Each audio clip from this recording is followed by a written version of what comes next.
Preface. The chief reason for producing this little volume is to give to the thoughtful reader of China and the Chinese a clearer conception of the readiness of the people to accept, with full credence, such whimsical and mythological stories as are here related, of their susceptibility of spiritual influences, and of the decay of intellectual vigor among the Buddhist and Taoist priests, as the inevitable result of monasticism. The intellectual vigor of the Chinese is found among the Confucianists, who hold the controlling power in the government, while Buddhism and Taoism seem past any hope of resurrection to real life.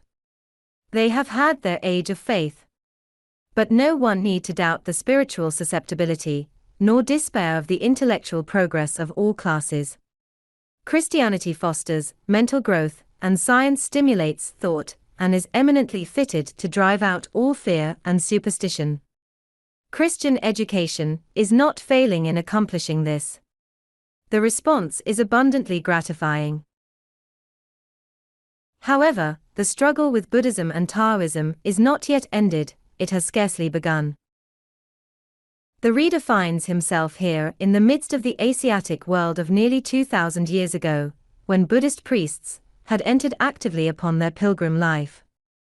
To this day, all foot-worn mountain paths lead to some monastery or sacred shrine. The information recorded in this little volume is the fruit of hard labor. The writer traveled to distant mountains in the mid-China hot summer months, visiting monasteries, and living with monks in the hope of gaining some knowledge of their inner life and hope of the future. Most of this information was obtained verbally, some through Chinese reading. Early Buddhism in Hwang Mei. It is probably not generally known that in Hwang Mei Xian, Hupeh, Buddhism found a most fruitful field in the early centuries of the Christian era. That long range of mountains north of Kiukiang is even now yet teeming with temples of more than ordinary fame. Thousands of pilgrims from many provinces visit these sacred shrines every autumn. The lamentable cries and moanings made by these pilgrims, when they prepare for starting on this pilgrimage, are not soon forgotten by those who spent the hot September nights in central China cities.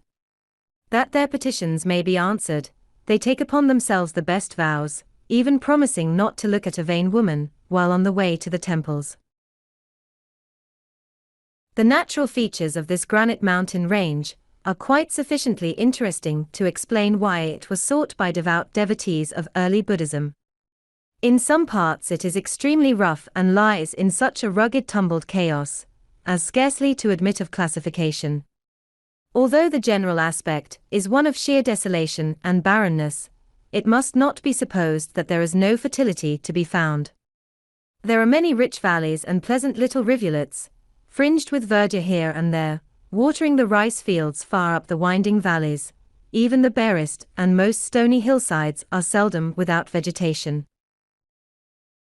The Fourth Patriarch's Monastery is situated at the upper end of one of these delightful valleys.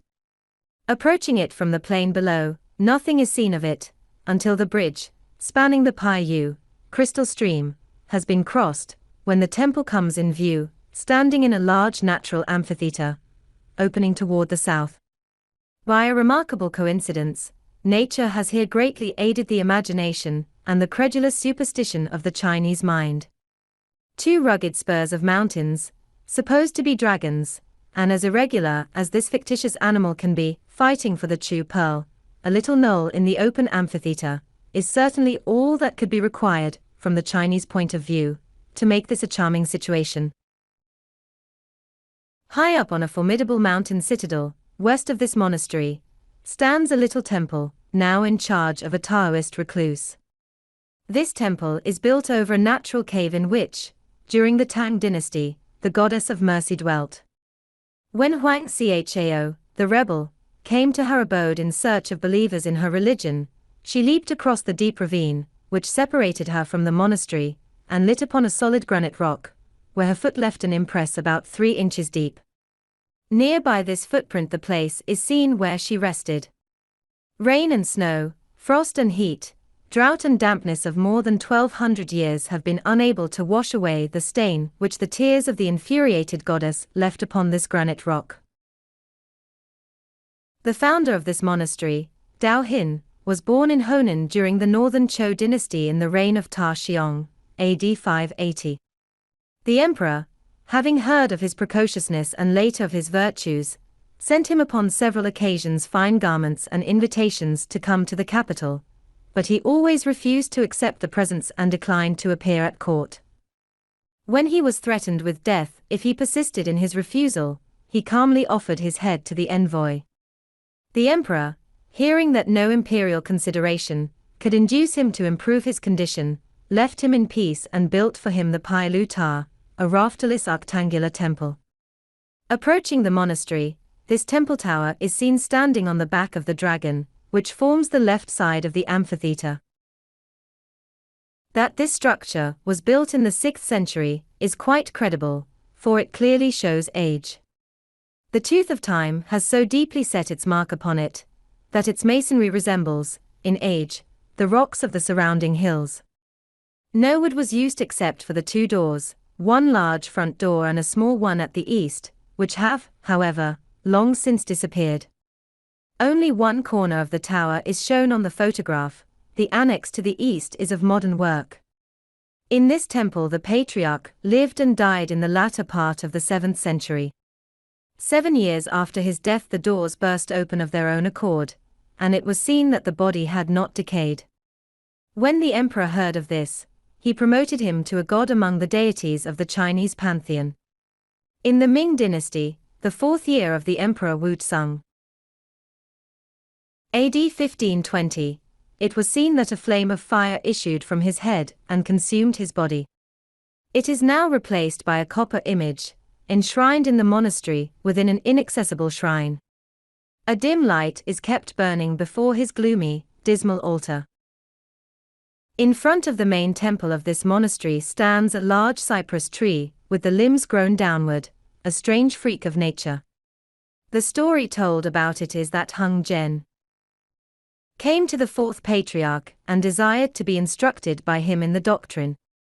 The patriarch replied, "You are too old now, you will have to wait for a new cycle." Thereupon the future successor of the patriarchate pushed the small end of his staff into the ground and departed. The staff grew, and the result is the inverted cypress tree.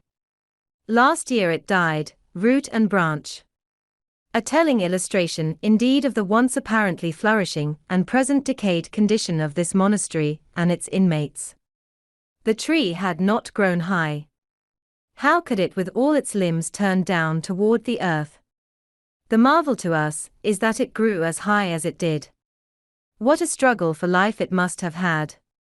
And so the marvel to us is how such a class of men as the Buddhist mendicants are, lazy, filthy, ignorant parasites, have been able to maintain their position as leaders of a religion among a people so enlightened as the Chinese.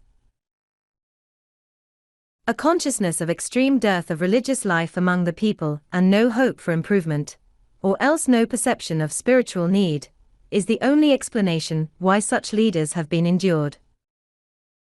15 li east of this monastery, in a valley even more beautiful and fertile than the one just described, richly watered by mountain streams, is the Temple of the Great Sun.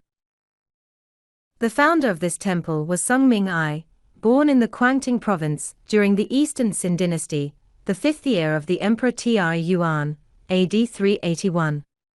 He was the incarnation of a dragon, who came to his virgin mother in a dream asking to be nursed. Her name was Xing. In the reign of Sungen he received the degree of Doctor of Philosophy. But when in office he found more pleasure in reading sacred books and charts than in his official duties. At an uprising among the people he resigned his position, hung his official seal in the judgment hall, and gave himself to wandering about in the country, visiting temples. Traveling through Kiangsu, on a hot summer day, he was famishing of thirst.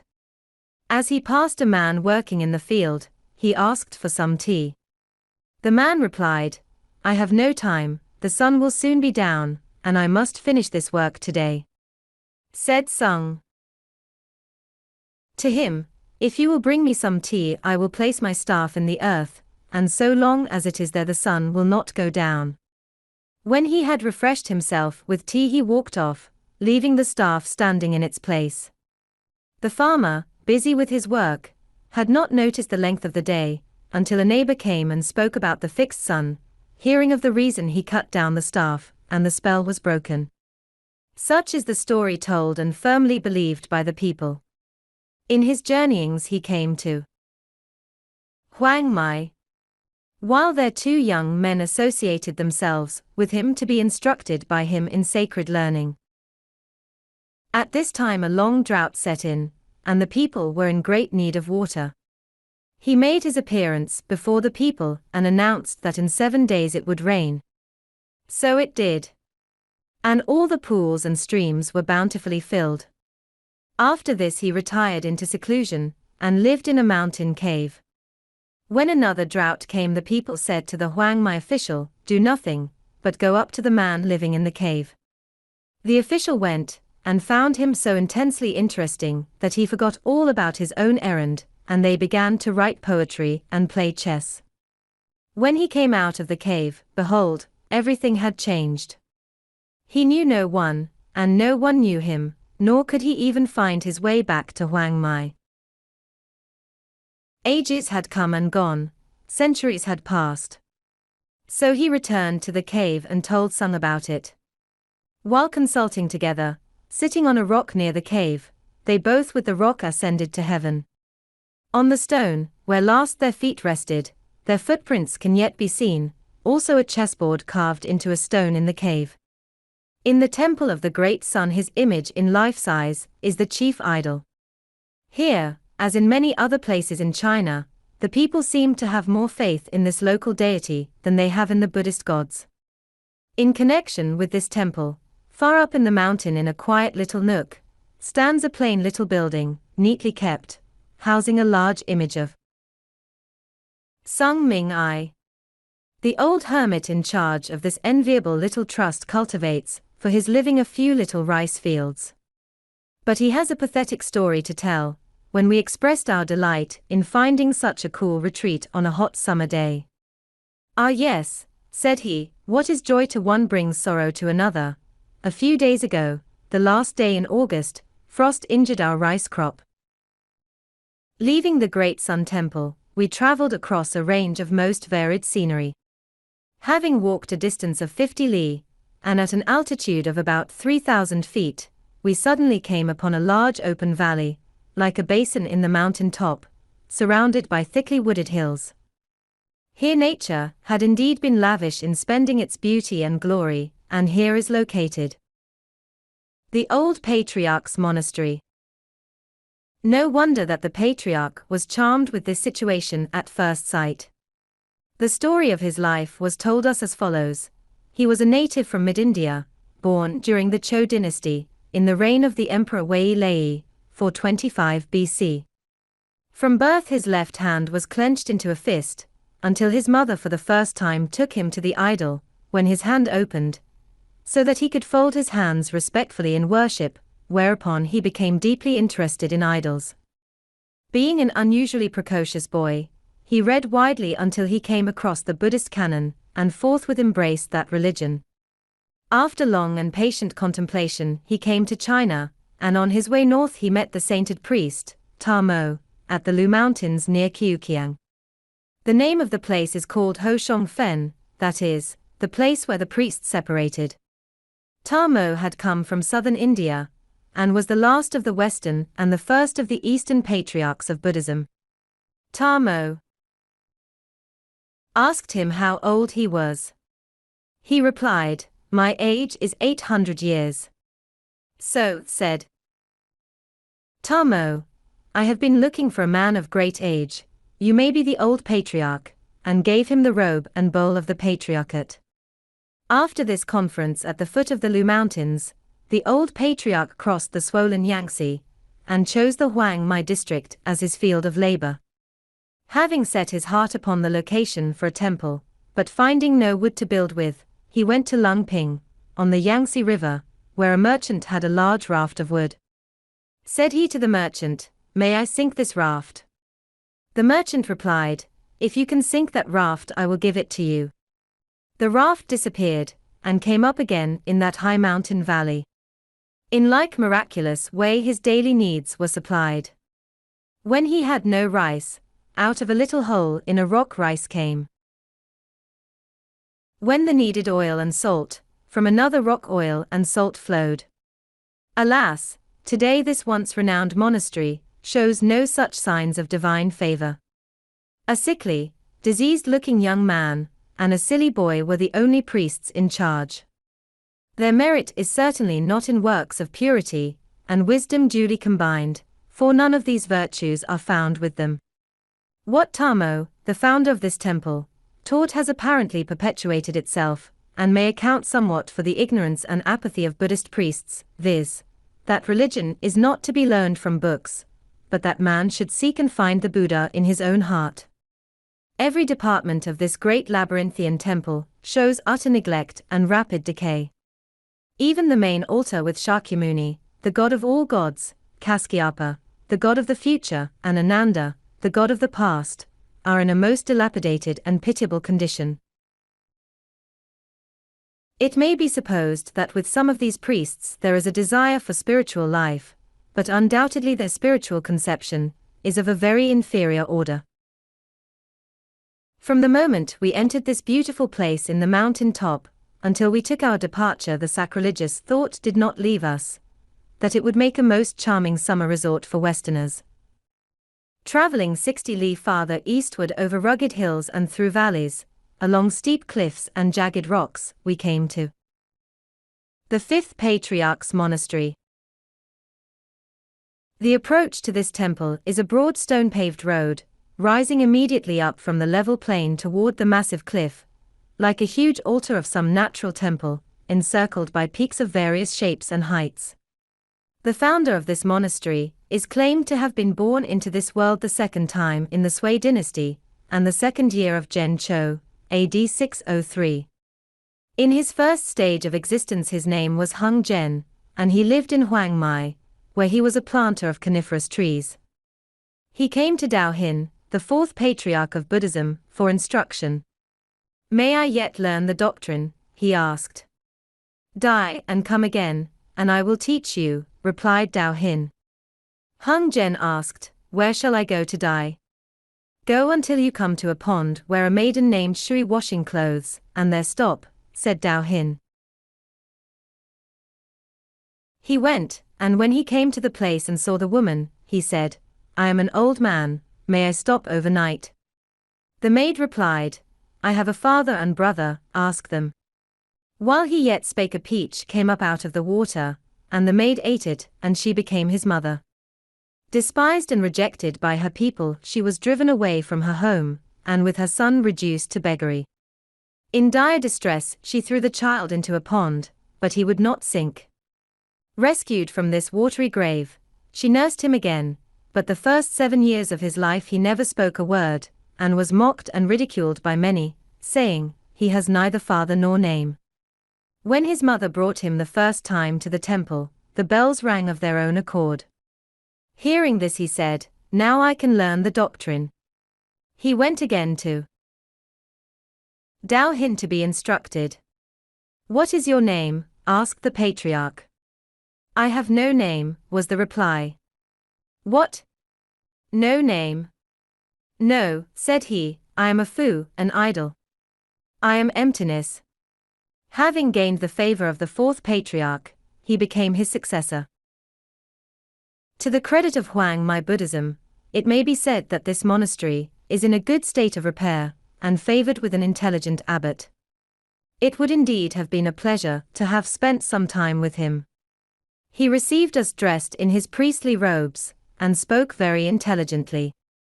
But his embarrassment arose when we asked to have a look at the undecayed body of Hung Zhen.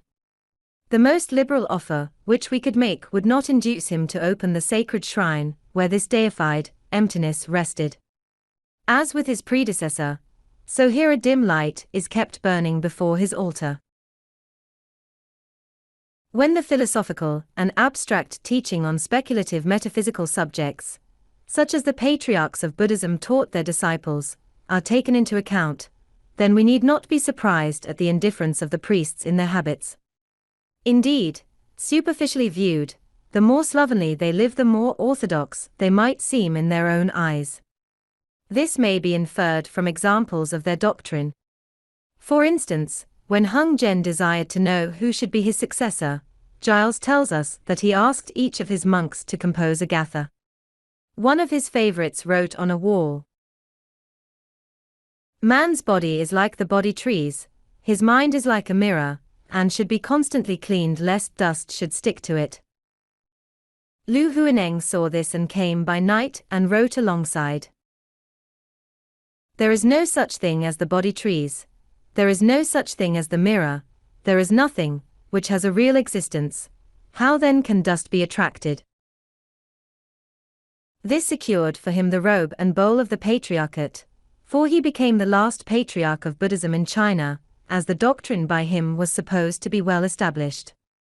From the above narrative, the reader can conclusively notice that the Chinese folklore does not only teem with childish legends, but contains proofs of their implicit faith in miracles, belief in fanciful miracles without the acknowledgement of divine intervention. An unintelligent faith, which has never led them to search for the cause of the accepted wonders. Ngn Ren Tsz, the Monastery of Benevolence. The premises of this temple are in close proximity to the campus of the Women's Foreign Missionary Society at Kiukiang, only a narrow lane intervening. The temple facing south and the girls' high school north brings the two institutions face to face. Like many other renowned places in China, this temple developed from a very humble beginning, a little shrine, until the virtue proceeding from it reached distant places, even to faraway Tibet. During the golden age of Buddhism, when the faith of that religion had a deep hold upon all classes, having even many officials among its devotees, an abbot had a dream. In this dream Buddha appeared to him and informed him that on a certain day an incarnate being would be coming down the Yangtze River from Tibet. The abbot at once notified the officials of the city of his wonderful dream, and elaborate preparations were made for the reception of this divinity. Upon the appointed time the officials all appeared in their official attire, and together went to the north gate of the city, where they waited for the coming of the promised deity. Soon they saw, to their amazement, a stone boat floating down the river, and in it stood a majestic being. At the gate the boat drew ashore, and the man of the West, after a dangerous voyage and much fatigued, stepped off, and asked for Ngn Ren Tsz.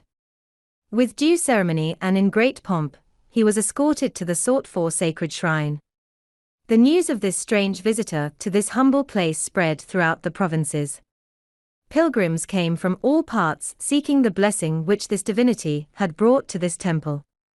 To assure the perpetuation of his favors, a life-sized metal image was made and enshrined as the patron of benevolence, and the temple flourished beyond all expectation.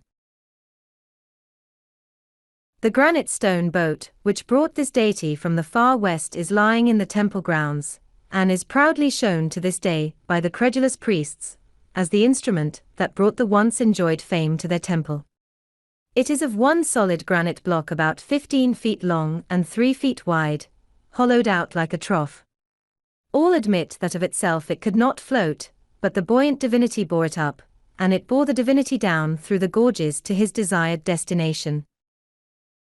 During the Taiping Rebellion this temple shared the same fate to which all pagan temples in mid-China were doomed, all were destroyed. After the rebellion was over, and the abbot returned to his sacred home, he found nothing but desolation and ruins. Out of the broken debris he constructed a little shed for his home and a shrine, but the former fame and virtue did not seem to return. No pilgrim worshippers sought his aid. Every effort to re-establish the past glory seemed in vain. Direst poverty stared him in the face. One day, as he was walking across the once beautiful grounds, he struck his foot against an object. With the usual epithet that always falls from the lips of a Chinese when something untoward happens, he was about to pass on, when, unlike his countrymen, he concluded to return and remove this obstacle, that no one else should henceforth be so unfortunate. When he began to dig with his mattock to remove the contemptible object, To his unspeakable surprise and joy, he found it to be the image of the once famous Iron Buddha, who had been the means of prosperity and fame in former times. The mutilated god was in a sad plight. One arm was entirely missing, and other serious defects were discovered. He handled him with great care.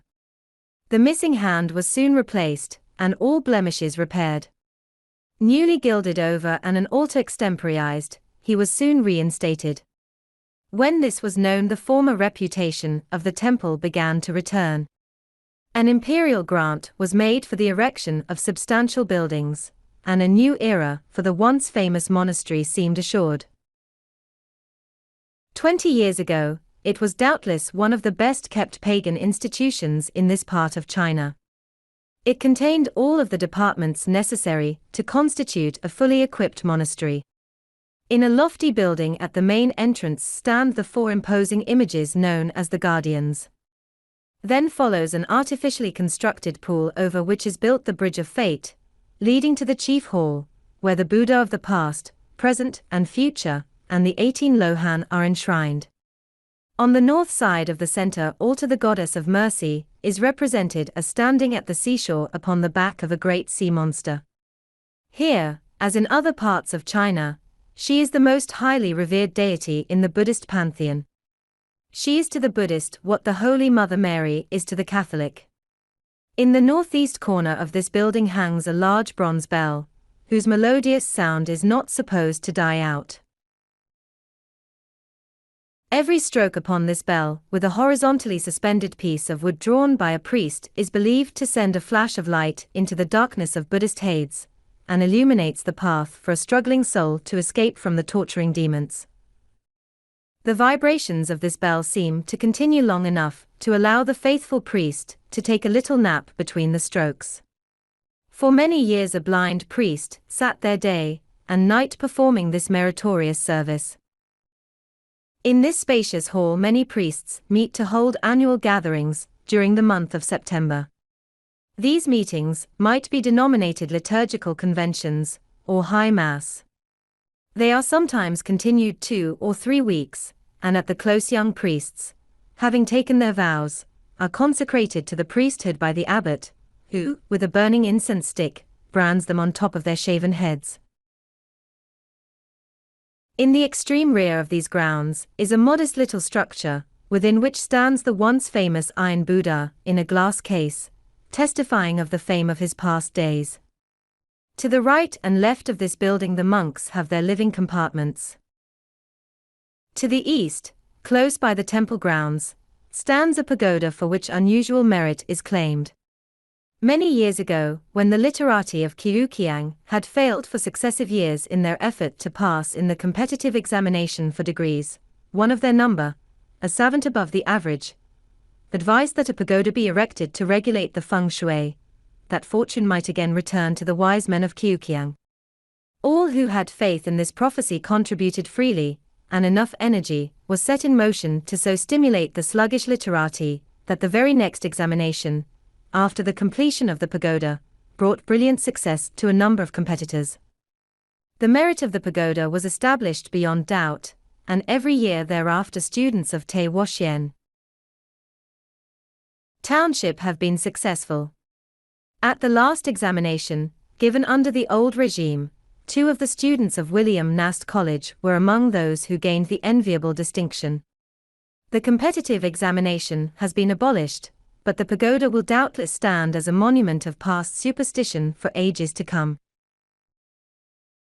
The last effort to fan the dying embers of this decaying monastery, by a sister religion, was the erection of a Confucian ancestorial hall, at the southwest corner, between the home of the Woman's Foreign Missionary Society and the temple. The purpose of this effort is easily seen, even though Confucianists and Buddhists are not close friends. They are allied state religions, and will doubtless assist each other when the death knell of either is heard ringing. He who hath ears to hear can hear them ringing even now. Kiukiang, or the 9 Lotus Flower Mountain. The traveler on a Yangtze River steamer, passing from Wutanganking, will see about midway between these 2 cities, and 25 miles from the southern bank, a long range of mountains with unusually sharp, rugged peaks, the highest points of which are probably not over 5,000 feet above the Yangtze Valley. The original name of this range was the Nine Suns, but in the Tang Dynasty the celebrated poet, Li Pa, made the observation that 9 peaks were shaped like the lotus flower, hence it was called the Nine Lotus Flower Mountain. In the whole range there are 99 peaks, the most conspicuous of which are Tiantiari, the Altar of Heaven; Feng Yang, the Hibiscus Peak; Chung Feng, the Middle Peak; Huasin, the Peak of the Genii; Wu Lao Feng, the 5 Old Peaks; Tian Chi, the Heavenly Pillar; Churan Feng, the Wizard Peak; Shuang Feng, the Twin Peaks; Tu Han, the Most Beautiful. These peaks rise up keen and high, clothed in beautiful mantles of eternal verdure, holding their heads up in the pure atmosphere, far above the little petty trials and actions of men down in the valley. There may be mountains far more imposing, but for variety of scenery and richness of vegetation none can excel them. What a sight it must have been when they were formed, and who can weary praising their beauty and their greatness? We are not surprised that the heathen in his blindness seeks the home of his gods among these majestic granite peaks. A mere glance at the richness of the flora of these mountains and valleys is of great interest to the lover of nature. We took note of only a few specimens, but one fact must be kept in mind, that much of the information obtained is tinged with mythological superstition. Huang Lita, the yellow rice, which is said to grow high up the valleys. It was originally brought from Siam by Tizang Wang, being different from all other rice. It is very productive, of a reddish-yellow color, fragrant and soft. Chu Shi, seed-producing bamboo. It happened twice during the Ming Dynasty that the bamboo on these hills produced seeds. In spring and summer they grow purple flowers, and in the autumn seed, like wheat. Shi Qi, the plant that contains the elixir of life. It grows high up on the steep cliffs, and to obtain it ropes must be let down from the top, upon which the adventurers climb up. When this plant is eaten, the body becomes light, as if it could fly, and long life is assured. The cliff upon which it grows is purple on the side facing the sun, and dark on the opposite side. Chu Tien, the bamboo mat, is soft and white like mushrooms. When cooked the juice from it is red like blood. The pulp is good for food, and of pleasant taste. Chin Tea Tsa, the golden ground tea. The growth is hollow like the bamboo. The plant is supposed to have been brought from Siam by Tizang Wang. Ming Yuan Tsa, the Ming Fountain tea, so called because it only grows at the Ming Fountain, under the shadow of a hill. It does not put forth leaves until the end of spring and the beginning of summer. Its limbs are long, but do not spread out, and the color of its leaves changes suddenly from purple to green. Only the water of the Ming Fountain can make good tea of these leaves. Wu Tisai Sung, the Pinus masoniana, has a hairpin-shaped leaf. The seed of this tree is like small chestnuts, with 3 corners, the kernel is fragrant. The origin is uncertain, some claiming that it also was brought from Siam by Tizang Wang. Chien Tisai Sung, the Thousand Autumn Cedar, does not grow more than 2 or 3 inches high, and has leaves like the cypress. It is at home on the high, dry cliffs, and when apparently dead, if watered, it will revive and become green again, like the Huanhun Tisa, the soul-returning grass. Xin Zhen Chu, the sacred man's candle, is like the Wu Tiang in color. When full grown it can be spanned with one hand, and is not over 1 foot high. It is so rich in sap that when dug up it will not dry within 1 year. The burning of one limb will give light for several hours. Dilettantes in fairy grottos are supposed to use it for their lights, when performing their pious frauds in literature. Lohan Po, the Lohan cypress, Thujadola labrata. It grows only 1 or 2 feet high, with leaves resembling the arbor vitae. The color is kingfisher green. Fei Xian Kai, the sacred flying cover. The trunk of this tree grows high and limbless. At the top only it has limbs growing down, like the ribs of an umbrella. It compares in beauty with the Wisteria chinensis, the leaves being bright and variegated. Lohan Tiao, the Lohan rope, grows high, and resembles the Chinese juniper. The leaves are purple-red, mingled with other colors, having a white line in the center, and are over 1 foot long. When dry they roll up like a rope, hence the name Tiao. Pu Sa Xian, the idle thread, with an abundance of fine limbs and leaves drooping down almost to the ground, like threads. The leaves are fragrant and of a kingfisher green color. Yuan Yu Chang, the beautiful woman's curtain, is an evergreen, and grows 10 to 20 feet high. The leaves are long, bright, and glossy, growing in circles, like a screen. It is found in the shade of the rocks and cliffs, often standing in rows. Xian Chang Fan, the sacred palm fan, grows large leaves out of the trunk, like the fans carried in processions. 2 sides of the leaves are similar and regular, being of deep green color and fragrant. It is often found at the mouth of the caves. Chin Chian Shu, the golden cash tree, grows straight, 20 to 30 feet high. The trunk is dark, and the limbs and leaves are green. During summer and autumn fine thread-like limbs grow out of the larger limbs. Around these drooping threads are little circles like Chinese cash, some having from 3 to 4, others as many as 12 such cash. Nan Tian Chu, the southern heavenly bamboo, Nandina domestica. Like all bamboo, it is hollow, and the nodes are far apart. In spring its color is green, in autumn and winter it is red and purple. It flourishes by the side of streams. Kuan Yin Chu, the goddess of mercy bamboo, is of small growth, not quite 3 feet high.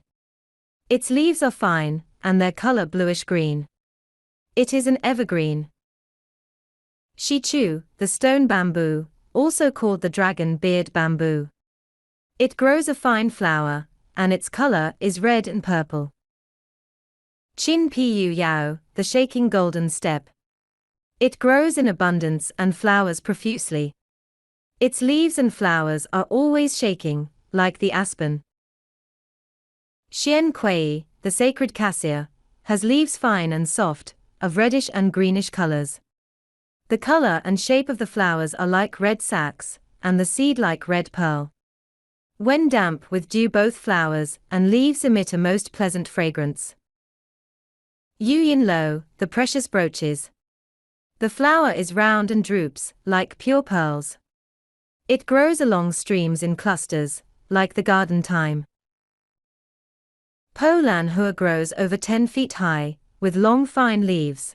The calyx is like the sunflower, and its fragrance is perceptible several li off. It is said that when Tizan Wang went to the southern altar one of these flowers fell into his patriarchal bowl. At other times this flower had never been known to fall. So Lo Hua, a species of sedge. The growth is of different sizes, both large and small, quite different from all other plants. The leaves are always in clusters of 7 or 9 each. The seed is shaped like the face of a person, having eyes and eyebrows, and the flowers grow close together like the peony tree. Their fragrance resembles that of the lotus flower. La Hua, the wax flower, is small and always has fine, thick, soft petals like wax. Its color is red and yellow. Mo Lian Hua, a species of jasmine. The Chinese claim that it produces seed before it puts forth leaves. It blooms every month except November and December. In color and fragrance it resembles the lotus, shedding perfume on the passing air. Shui Xian Hua is like the jonquil or narcissus. It grows in dark places, and even opens its flowers while partly covered with snow. Sung Chu Mai is a strange freak in nature. It grows like the cypress, but is hollow and has nodes like the bamboo and roots like the garlic. It blooms like the plum tree, but is poisonous. Lung Hu Tisar, the dragon beard grass, grows 3 feet high and has a fine stiff stem without nodes. It is found in abundance on the dizzy heights of the mountain peaks, and is used for making fine mats. Kin Chi Chiang Pu, the 9-pointed calamus, is found in well-watered rocky places. The stem has 9 nodes to 1 inch, and it is claimed that in the Tang Dynasty some were seen with from 12 to 24 nodes to an inch. It is regarded as a sacred plant, and many Chinese poems have been written upon it. The leaves of this plant, with those of Artemisia, are hung on the door lintels in the shape of a sword on the 5th day of the 5th moon, the Dragon Festival, in remembrance of the famous rebel, Hwang Chao, whose soldiers had orders to spare every family who exhibited a bunch of Artemisia and calamus at the door. When it is eaten by aged people, their grey hair will become black again. Floral apostles, that with dewy splendor blush without sin, and weep without a crime, oh! May I deeply learn, and ne'er surrender your love divine. Feng Wei Tisar, the male phoenix tail grass, is a fern with twin leaves diverging into 2 branches like the tail of the phoenix. It is claimed to possess cooling properties in medicine. Chin Hsing Tisar, the golden star plant, has golden specks on its leaves, and black fibers like hair within the stem. Peho, the lily flower, also called the devil's garlic. The bulb can be eaten, and syrup is made from the juice. Huang Chin. The meaning of this name is yellow energy or spirit. It grows in many other places, but these mountains produce the finest quality. To eat the best quality prevents old age and disease, and assures long life. Hail, blessed flowers, springing in valleys green and low, and on the mountain high, and in the wilderness, where no man passes by. It is not, however, the beautiful natural scenery, nor is it the richness of the flora of this mountain group that has made it famous among the mountains of China, but a great personage, whose influence was powerfully felt in shaping the Buddhist religion in China during the early centuries. Buddhist history claims this person to have been a prince of Siam, who, becoming weary of the pomp and vanity of court life, cultivated a love for the Buddhist religion. He was the son of the king. His surname was Gold, and he was called Qiao Chio. As a god he is called Ti San Wang. In the Tang Dynasty, during the reign of Qi Ti, AD 754, he forsook his luxurious home to live the life of a poor mendicant. Passing through this unknown country, he was attracted by the grandeur of the mountains, and resolved to make them his home. He begged the magistrate of Xinjiang to give him a plot of land in area as large as his coat would cover. The modest request was cheerfully granted, and he built a little stone hut. He lived upon rice and white clay, and drank the fresh, clear mountain water as an evidence of the purity of his desires. His first adventure was to encounter a poisonous serpent. But the prince remained quietly seated and undisturbed in meditation, offering no resistance. Soon a beautiful woman came and made obeisance to him, apologizing for the baseness of the serpent's action, saying, the child did not know what he was doing. As a compensation for the inconvenience the serpent had given him, she caused fresh water to bubble out of a rock nearby, and to this day sparkling water flows from this rock. It is called the Dragon Daughter Spring, for the beautiful woman was the dragon's daughter, and the impudent serpent was her younger brother. At Xinjiang, a city nearby, there lived a man named Chukochi, who, passing over the hills one day, saw the prince sitting in a little stone hut with a tripod by his side, as a range for cooking his food. Seeing this he was astonished, and bought for him a piece of land, upon which he and Shanyu, a pupil of the prince, built a temple for him. In later years this temple was named Huachentzed, by imperial permission. Many of his Siamese countrymen, having heard of their prince's fame across the sea, followed him, and thus his disciples increased daily from abroad and at home. They lived with him a like frugal life, eating rice, millet, and white clay. When he had reached the age of 99 years, and felt that he must soon depart, he called his disciples together. No sooner had they gathered around their beloved master than they heard prolonged, inarticulate sound reverberating among the mountains, and saw shafts of light scintillating along the horizon, until it seemed as if the hills cleft apart, when suddenly he sank into an open gap. They buried him where once stood the little stone hut, and every 3 years the sarcophagus was opened and his body was found as when living, his joints trembling and giving forth a rattling sound, like golden chains. Thus it was considered beyond all doubt that he had become a god, 4 flames of light issued from the place, and it was called the Mount of Spiritual Light. A pagoda is erected over this spot, and around the pagoda a temple is built. Here is the center of interest, for in this pagoda rests the undecayed body of Tizang Wang. But to speak of the temples we must begin at the foot of the mountains. Approaching from the Tatung Plain, the first station, Shantian Temple of the Holy One, is seen at a long distance. A night's lodging is here desirable, if the pilgrim's season, September, October, and November, is on. Bands of pilgrims, numbering from 15 to 100, rush by, as if in great haste. Their arrival is announced by a most pitiable lamentation, calling out, "O idol, we, thy humble, spiritual followers, put our trust in thee and burn incense."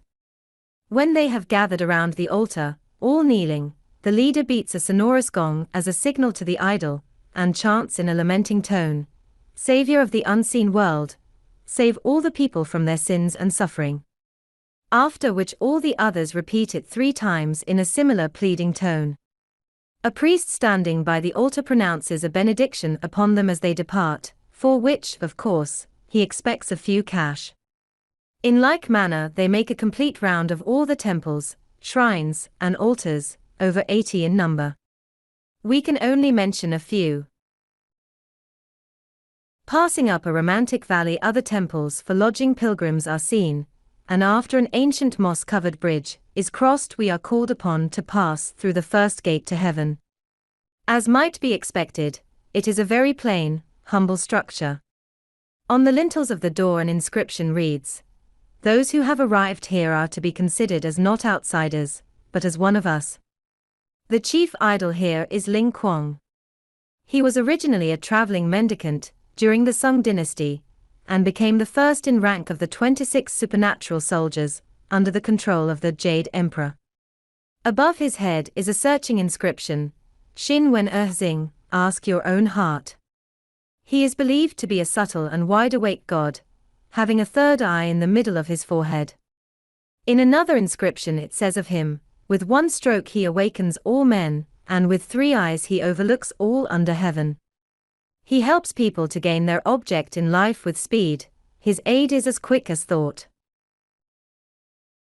Having passed through the first heavenly gate, the road leads through a dense bamboo grove, within which is located the Temple of Refreshing Dew, a name doubtless suggested by the rich, beautiful foliage with which it is surrounded. This monastery is gorgeously decorated and covered with imperial tiles of various colors. It is also honored by a tablet from Kanghe, and contains images of the 3 pure ones, the 18 Lohan, the goddess of mercy, and Tizang Wang. When I visited it, a great Buddhist rally had just been held, at which 200 priests had taken orders. A few more li up the mountain side the pilgrim enters the second heavenly gate. This too is a small, unpretentious building. The road leads through the temple. In the passage is also a lingkuang. And in a dark and sooty compartment is a Shakyamuni Buddha. At this stage it is claimed that all who accept Buddhism are moved upon and feel the affinity. Happiness is promised to all who come, and virtue administered to every pilgrim. Beyond the second gate is the Dragon Pool Temple, an edifice of no special renown. A few more steps and the weary pilgrim reaches the temple of the southern heavenly gate, the halfway station. Such it is in reality up this mountain path from the first temple up to the seat of Tizang Wang, and so it is in like manner the upward path of the Buddhist religion from earth to the ethereal heaven, called the beautiful and spiritual.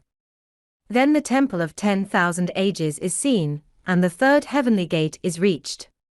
Here the pilgrim is welcomed under a large spacious passage, in which a god of riches and the king of the dragons appear in most gaudily painted colors.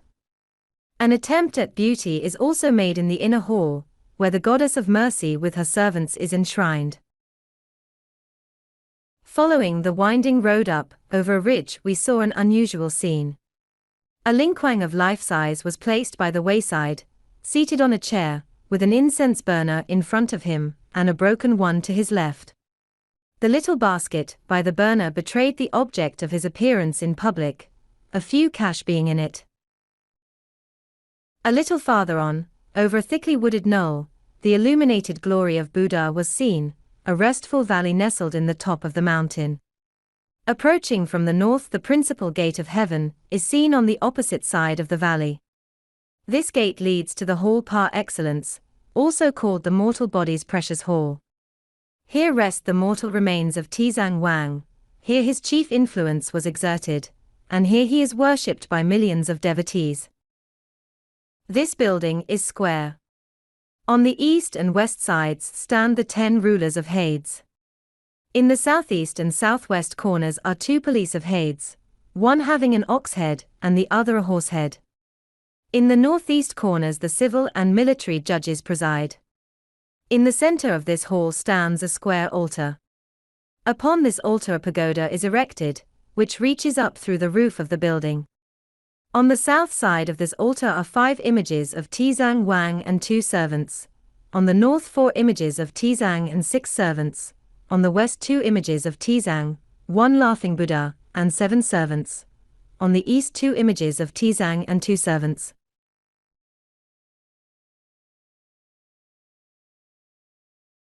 In front of this building and on the outside are these short inscriptions relating to Tizang, the moral body pagoda. These ornaments are precious ornaments.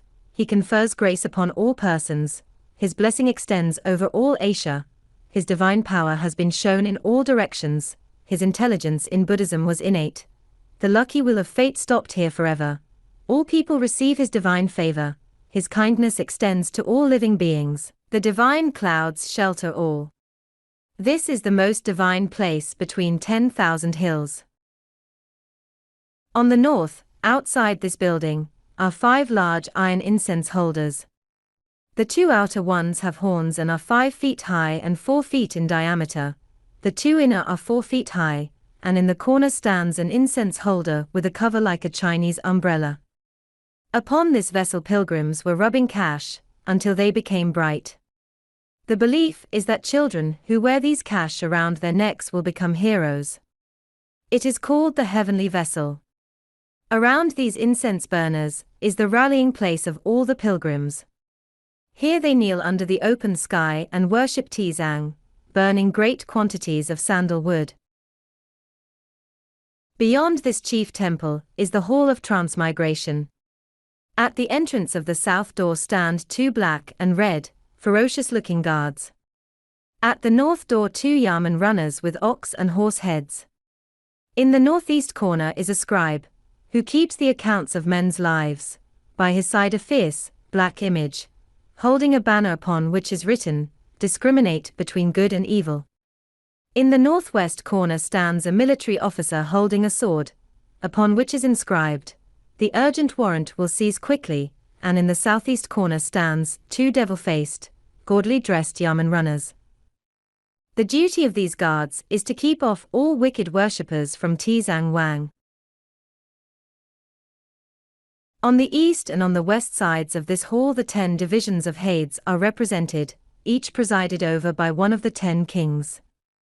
They are holding court, and mete out indescribably cruel punishments upon all criminals. Above these courts, from the 1st to the 10th, are the following mottos: "Lay thy hand upon thy breast and examine thyself." Here goodness and wickedness must be distinguished. Who has concealed anything from me? Who has ever been forgiven by Met, you knew this condition before you came. Why do you have so much trouble? There is no place for repentance here. You cannot do any better now. The shore is just behind you. I.e., when you could have reformed. A volume could be written upon these 10 courts. That no beneficent influence has resulted from these terrible exhibitions of punishment, or is affecting the people at present, is apparent by the callousness of the worshippers when passing by these awful scenes of the future state. The reason, no doubt, is because these punishments rest upon a false basis. In the middle of the 9th Chinese month, when the autumn moon is full, the visitor, standing on any of the surrounding peaks, can look down upon a scene both beautiful and pitiable. All that the creative hand has done is magnificent and grand, and the buoyant air makes one feel as if the elixir of life had indeed entered one's veins, but that mottled throng down among the temples, the ceaseless thrilling echoes of the thousands of worshippers hastening from altar to altar, calling to the gods, the banging of boisterous blunderbusses and firecrackers, the din and noise of merchandise, and the pleading and moaning of countless beggars, create an impression far from what the valley is claimed to be, a fairyland. On our last visit we saw in one day no less than 7,000 pilgrims passing these altars. The great majority of them were young and middle-aged men, but often, too, very old women were seen laboring under great difficulty to reach these heights. What weary travelers walk these roads! Occasionally a well-dressed young man is seen, wearing a tinselled headband in apology for his mother, who has found it impossible to go herself. She will wear this band after death and appear with it before Tizang in the next world. Recognizing the tinselled band, he will take it for granted that she worshipped at his altar in this life. Even gods must be deceived. But nowhere can more misery be found in this or any land than is congregated here in these mountains during the pilgrimage season. It has become the harvest time of the maimed, halt, and decrepit of every description from the adjoining country far and near. They have united into an organized band, have built booths along the road from the foot of the hills to the highest temple ground. Every one expects, and some impertinently demand, recognition from each pilgrim in the shape of small cash. Brokers among them collect these small coins and return to the foot of the mountain, where they sell 1,000 of the small cash for 400 large ones to the newcomers. The last devotional act of the pilgrim is performed when they re-embark for home. On the bank of the river they kneel down, facing the mountain, and once more in their weird tones they chant their petition to Tizang Wang, Earth's hidden king. Pootoo, China's sacred island. This islet is one of the Chusan Archipelago, situated in the 30 degrees north latitude and 122 degrees 25 east longitude. This archipelago includes over 100 islands and takes its name from Chusan, the longest of the group, which is over 20 miles long and 6 to 10 miles wide. Pootoo lies a little over 1 mile east of the Wang Head, is irregular and curiously shaped, about 4 miles long and very narrow at some places. The ceaseless march of the ocean tide has washed away all arable soil until the bare granite rocks along the shore resisted their incursion, except in a few small sheltered bays, where sandy beaches offer delightful sea bathing. Above the jaggy beach, however, enough soil remains, covering the coarse granite, to produce a rich foliage to the summit. The view from Lookout House, the highest point, about 970 feet above the sea level, athwart the ridges and down the valleys upon the bestudded main, is highly picturesque and extremely delightful.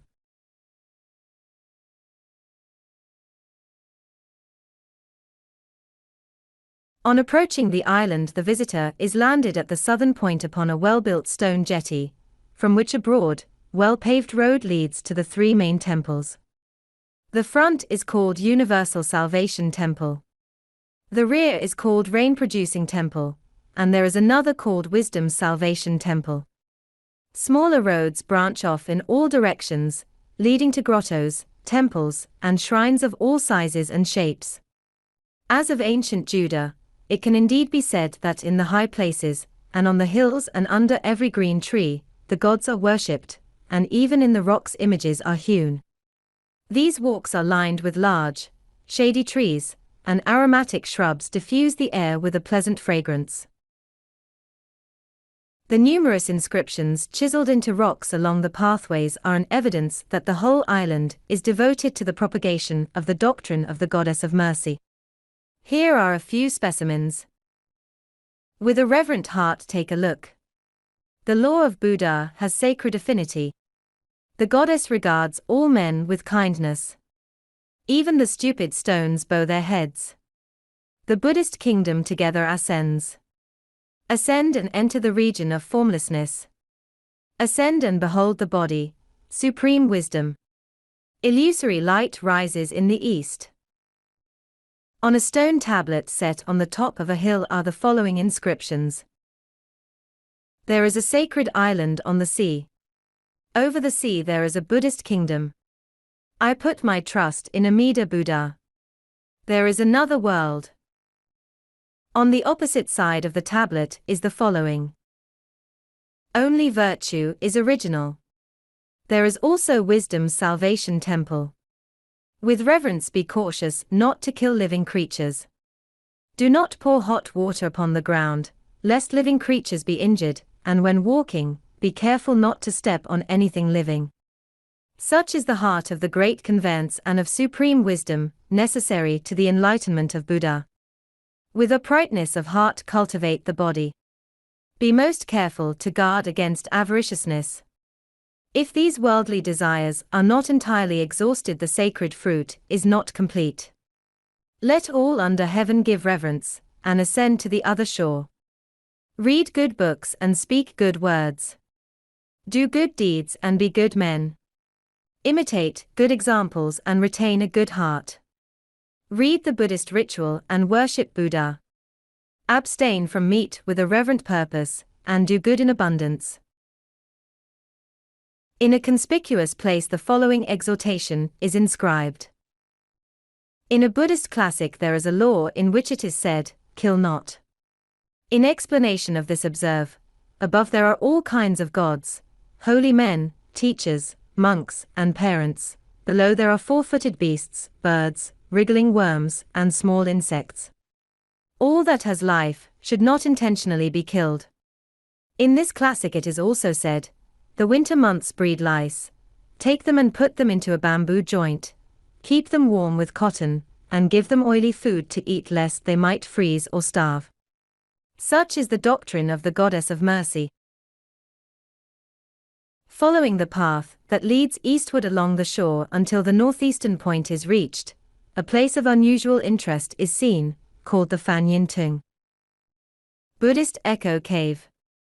In an almost perpendicular rock, over 100 feet high, is a wide cleft extending back into the rock so far that the end cannot be seen from the temple bridge built across the chasm about midway.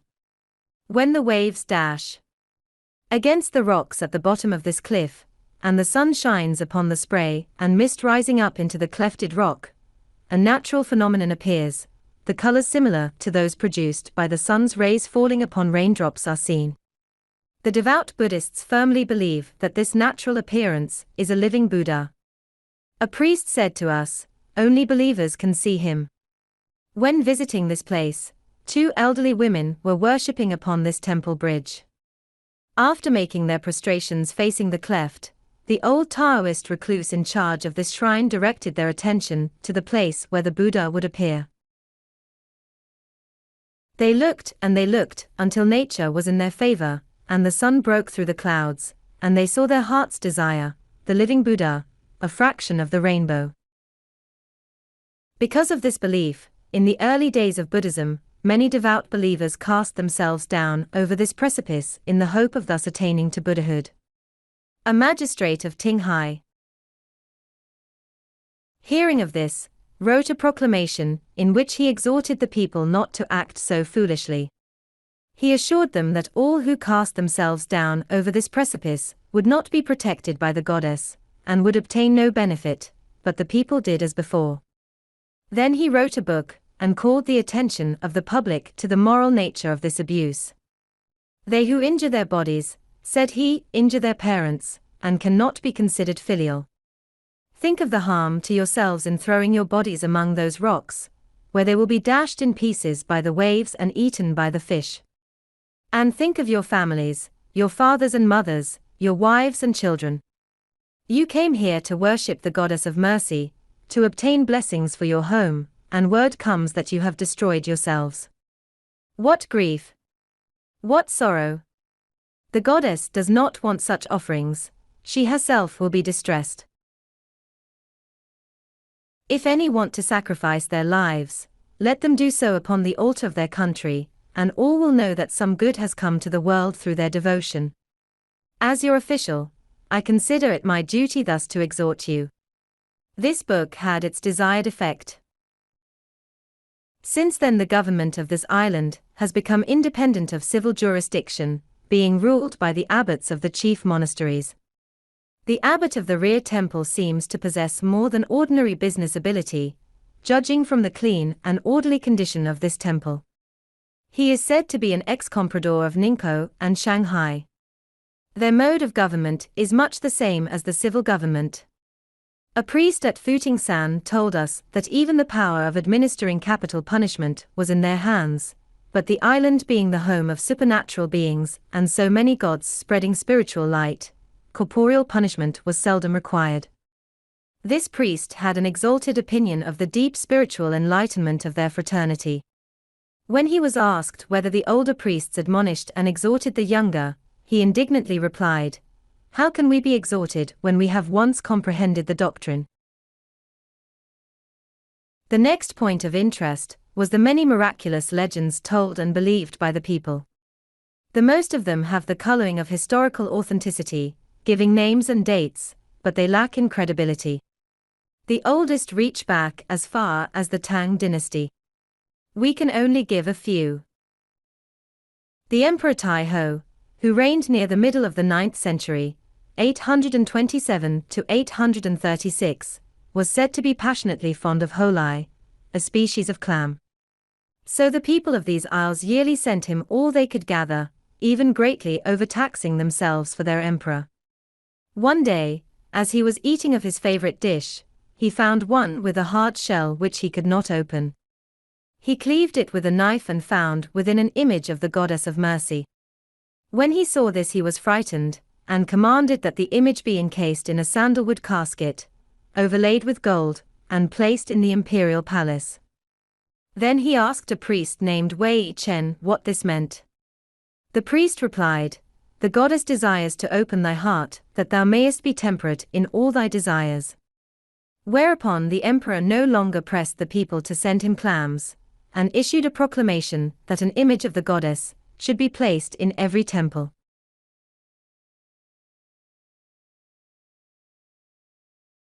Another story is told of the same period, that a priest burned his fingers to show his zeal for the goddess.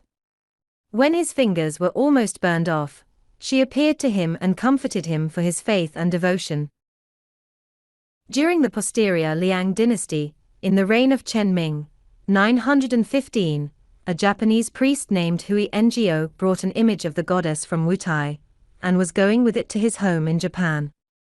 When his boat came into the Sea of the Water Lilies, near Pootoo, it was in danger of being wrecked. So the priest prayed to her and said, "If it is thy pleasure to go with me to my country, I am willing to go with thee wheresoever thou wilt have me to go." After this the boat smoothly glided on its way, and soon came to the landing in front of the Chao Yin Tung, the tidal echo cave. Below the cave lived a man named Chang, who gave his own house to the priest for a temple, and the temple was named the Unwilling to Depart Goddess of Mercy Temple. It is not now in existence. In the Sung dynasty, the Emperor Yuan Feng, in the 3rd year of his reign, 1081, sent a minister named Wang Shunfeng to Korea. On his way he encountered a terrific storm, and a large sea monster came to overthrow his boat. Terrified he prayed. As he was looking intently toward the cave in the distant island, he saw the goddess coming out of the cave, dressed in gold apparel and adorned with rich jewels. Immediately the monster left him and the sea was calm. He returned in peace and informed the emperor of his experience, who ordered the place to be called the Precious Declivity. In the Sung dynasty, the Emperor Cheng, in the year 1102, sent 2 ministers of state to Korea, named Lin and Wu. On their return, they passed through the Chusan Archipelago. When sailing among the islands, a dense darkness came upon them, and for 4 days they did not see either sun or moon. In their distress they remembered the goodness of Goddess of Mercy on Pootoo, and they worshipped, when suddenly the surface of the sea was illuminated with a brilliant light, and they proceeded rejoicingly on their way, and soon saw Chao Pao San, the hill of precious beckoning, near Ningpo, from which they went to the mainland. During the southern Sung dynasty, the Emperor Lung Hin, in the year 1163, dreamed that he was in Pootoo, where he saw many wonderful signs of the greatness of the Goddess of Mercy. After this he composed an ode in which he praised her greatness, ascribing to her the ability of accommodating all persons, and of being able to reveal all mysterious doctrine. And he called upon all his subjects to do her homage, for no other god was equal to her in wisdom and goodness, promising to all men what they prayed for. Her mystery man can never understand, he exclaimed. In connection with the image, which refused to go with Hui Ngo to Japan, another story is told. This image was continually working miracles, so that the people of other places and cities also desired her patronage. Whereupon a certain priest came to Pootoo, bought a good piece of sandalwood, entered the temple and closed the door. He worked for 1 month, carving a facsimile image and disappeared with his newly carved goddess. In the southern Sung dynasty, during the first year of the Emperor Kiukiang, 1208, the image which the priest had carved lost a finger. When the priest in whose temple the image was at this time saw the mutilated limb, he was terrified. In his agony, as he was looking towards Pootoo, behold, a flower came floating along from the shore below the cave, bearing the missing member. This image is now in Chaoyingtung. In the southern Sung dynasty, the Emperor Xian Shun, during the year 1265, had a high official named Fan, who had diseased eyes. He sent his son to Pootoo to pray. The prince brought some water from a spring below Chaoyingtung, with which the statesman washed himself and was cured. Again the emperor sent his son to offer thanks to the goddess.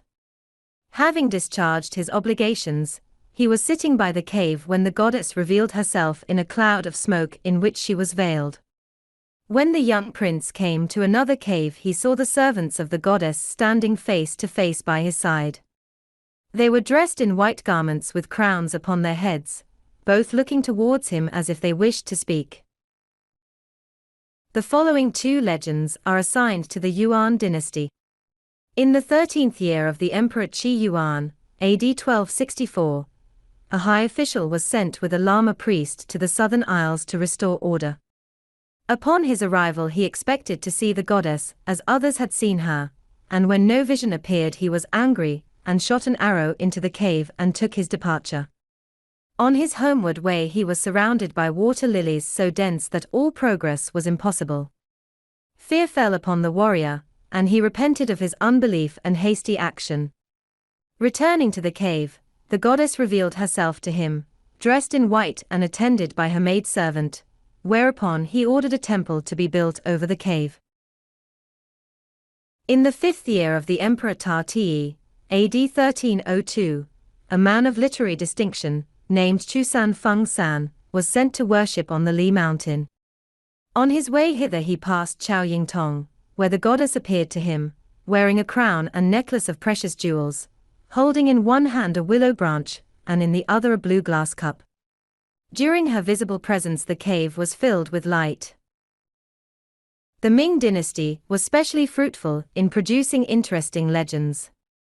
In the 22nd year of the Emperor Yunglou, AD 1424, on the 10th month and 19th day, the goddess revealed herself in the tidal Echo Cave, dressed in white and attended by a dragon king and his daughter, who were accompanied by a host of servants.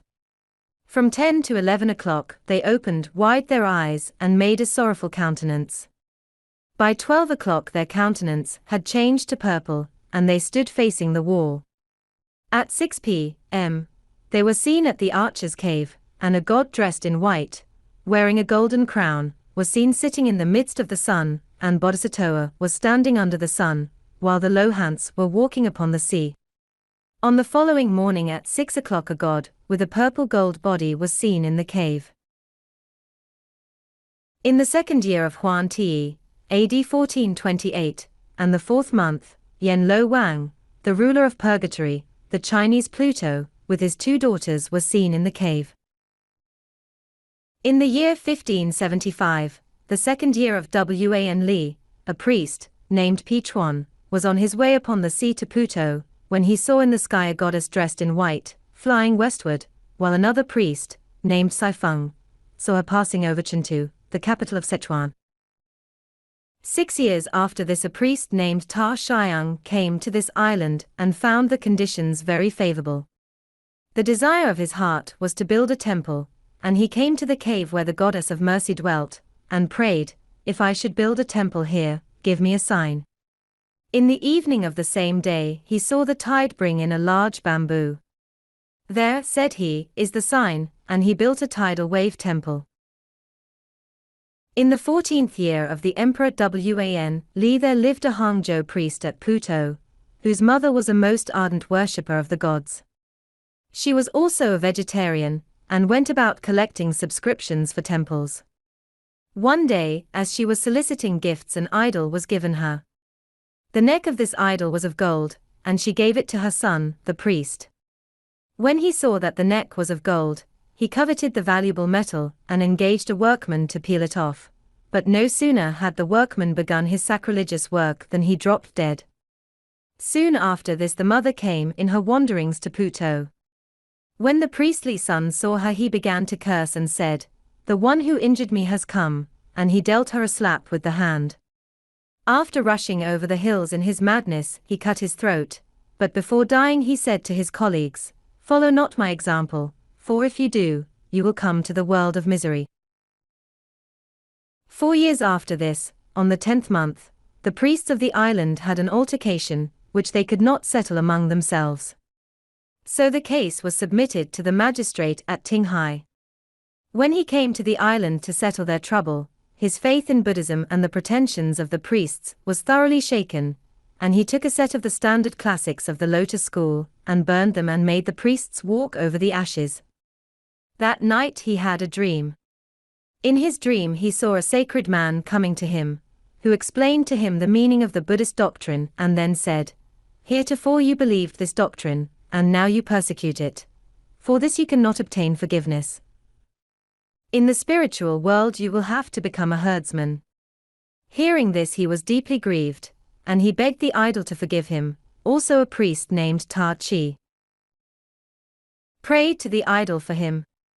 Soon after this he had another dream, when Buddha appeared to him and said, "Forgiveness may be granted if you replace 100 volumes for every volume you have destroyed." With this the magistrate gladly complied and returned to his island city, where he had 100 sets of the classics printed and sent to Pootoo.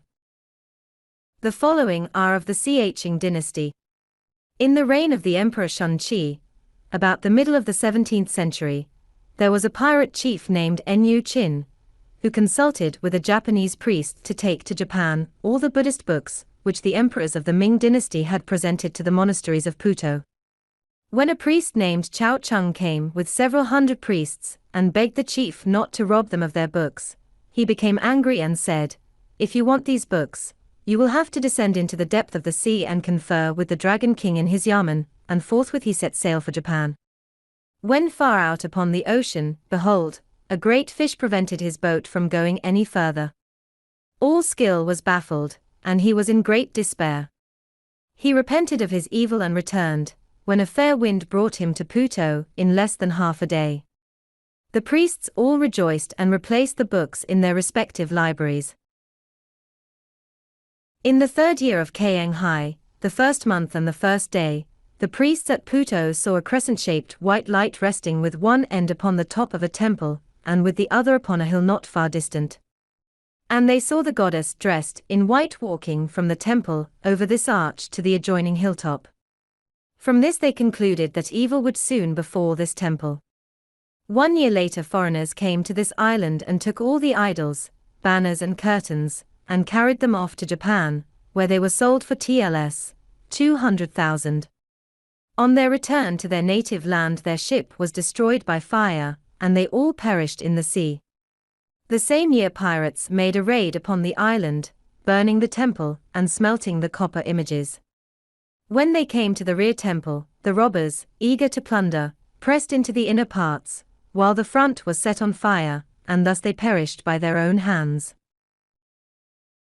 Some years after this, in the spring, when the tide was high, a fleet of gunboats passed this island. The sailors went ashore and found the temple all destroyed and the place clean, as if no one had lived there. Upon their return, they were pursued by numerous poisonous snakes. Also many vicious dogs came out of the jungle. Many of the sailors were bitten and perished. All because the god had been ill-treated and the temple destroyed.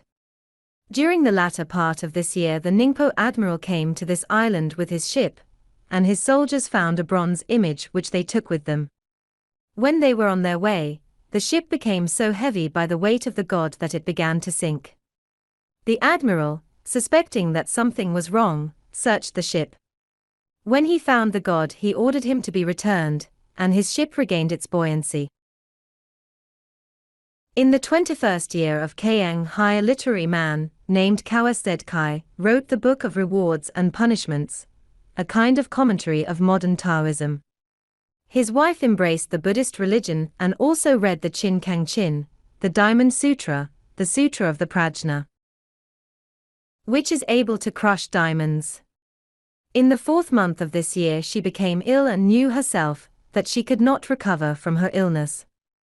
On the 27th day she became unconscious, but soon revived, when she repeated the sutra and said, "If I can but re-establish a temple on Pootoo Isle, I shall live 2 years more." But on the 4th day of the following month she died. Before her death her husband requested of her a petition. "If in the kingdom of shades you really do not suffer agony, I want you to let me know through a dream." She nodded with her head and departed. On the 2nd month and the 7th day of the following year her eldest son had a dream. In this dream he met 7 or 8 aged priests walking in a forest. Said one of them to him, "Would you like to see your mother? If so, come into my sleeve, and I will take you to Pootoo." Immediately they were on the island, where he saw many large temples, and in one, named the all-pervading majestic temple, a number of priests were chanting prayers. One of their number said, "If any one will repair this temple his merit will last through all generations, and neither in this life nor in the life to come will he be exposed to the turning of the wheel and subject to transmigration, but in heaven and among men he will have all kinds of blessings." This promise spoken, he saw his mother dressed in a yellow and pink coat and a white skirt, folding her hands as if in prayer. She said, "The doctrine of the Sutra fills all space, its grace reaches to all, and all men under heaven should honor it. Through the help of Buddha, I have learned all this doctrine, and have not forgotten a word. My heart is fixed. I have attained supreme intelligence. In all eternity, I can never be changed. Tell this to your father, that he may not be concerned about me." While thus dreaming, he heard the rushing of water and awoke. When the father heard this, he said, "This, my son, is honest, and would not tell a lie, hence I will write what he has seen and heard in his dream upon my garments." On the 1st day of the 10th month he burned these clothes in sacrifice, that his departed wife might see his devotion. In the year 1691, the 29th year of Kiangsu, the spirit of miracles seems to have departed from Pootoo. It was during this year that the Chentai, general, of Tinghai came to the Buddhist Echo Cave, where a god appeared to him. His face was red, eyebrows heavy, beard long, eyes white and brilliant, and his nose a mere white speck. He wore a crown which shone like a flame of fire, and his garments were yellow and black with a broad collar, all loose and flowing, with one arm bare. Upon his head stood a little bare-footed bodhisattva. When the general made prostrations before this goddess, he, the god, disappeared. The god mentioned here is a metamorphosis of the goddess of mercy, which may be male or female. No description of Pootoo could give satisfaction, without trying to describe at least one of the many temples. All sizes included, there are doubtless nearly 100. We choose the Universal Salvation Temple, also called the Front Temple from its location, being the first large temple the pilgrims see when coming from the landing. Like most temples in China, it faces the south, lying in a quiet valley, basking in the noonday sun. All that nature and Chinese art have done has rendered it quite an enchanting scene. The main buildings are covered with green and yellow tiles, indicative of imperial distinction, and are kept in a remarkably good condition. But an indisputable characteristic of the Chinese is here also clearly seen. The buildings, which cost them nothing, are very much neglected and in a dilapidated condition. The two pavilions housing the imperial tablets of Kiangsu, standing in the most prominent places of the two largest temples, are not only neglected, but subjected to a most sacrilegious use, having practically become the rendezvous of barbers and beggars, with all their belongings. We would not attempt a minute description of this temple, but only give an outline of its arrangement. We may say here that the Chinese seem to have great liberty in arranging the position of certain gods. It would be difficult to find two temples exactly alike. Approaching this monastery, the visitors enter a shady avenue, where stands a stone arch of considerable age. It much resembles the ordinary arches, which perpetuate the memory of virtuous widows, of whom China seems to have had many. Upon this arch are Tibetan inscriptions, a conclusive proof that Lama priests from Tibet or Mongolia have made pilgrimages to these shrines. Between this arch and the temple ground proper is a large lotus pond, spanned by a moss and ivy-covered bridge. This pond teems with fish, and is the receptacle of much that might seem distasteful to these sacred vertebrate animals, but they leisurely seem to enjoy it. Beyond the bridge stands the pavilion, which contains 3 tablets. The center tablet is of a dark blue marble, 15 feet high, 5 feet wide, and 1 foot thick. It stands upon a pedestal 2.5 feet high. The inscription upon it was written by the Emperor Kiangsu. In the 43rd year of his reign, the 11th month and the 15th day. The following is a free translation. Studying the Buddhist religion, I learned that there were sacred mountains. One of these is located in the Southern Sea. These books, however, did not give much accurate information. During the change of dynasties from the Ming to the Qing, we were tossed in revolution all around, the island was overthrown by pirates, and all the temples were destroyed by fire. After the 22nd year of my reign, peace and order were established. Priests returned from the mainland, looked up the old foundations, cleaned away the weeds and debris, and began to build anew. When I came to the Kiukiang province, I sent an official to reverentially rebuild the temples and worship, and I myself prayed, saying, "May the temples forever keep the sea in subjection." Having prayed thus, I also sent gold for the repairs of the temples. The corridors and windows I ordered to be embellished with red and green, and all the beams beautified. Every beam and every stone was given by the government, and all the artisans and labourers were paid by the government. This I did for my parents above me and my people below me.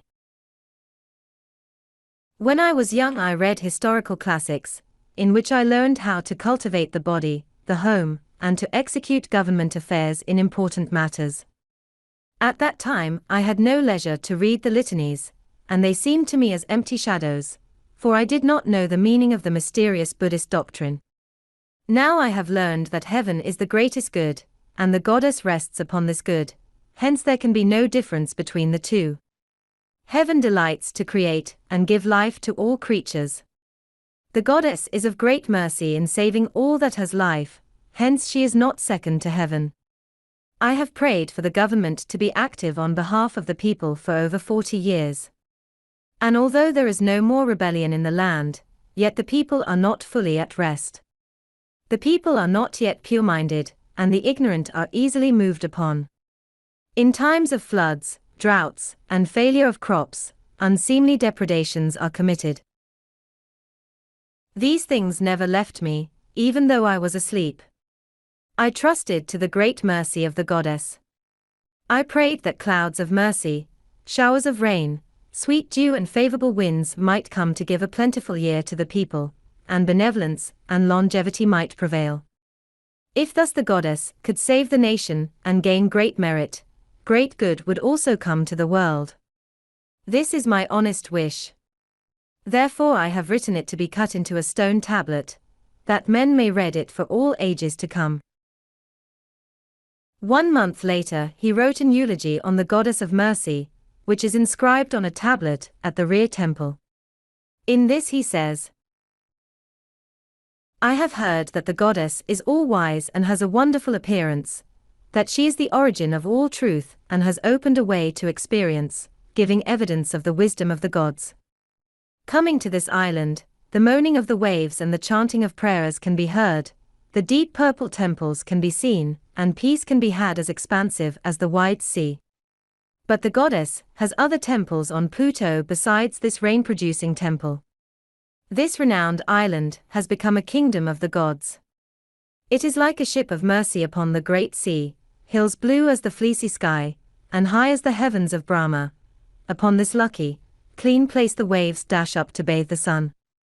Its reputation stands as a pillar, supporting the sky. From its summits all places are connected. But when a time of trouble came, the priests scattered, as the morning clouds and the ashes of the burning temples were driven by the wind.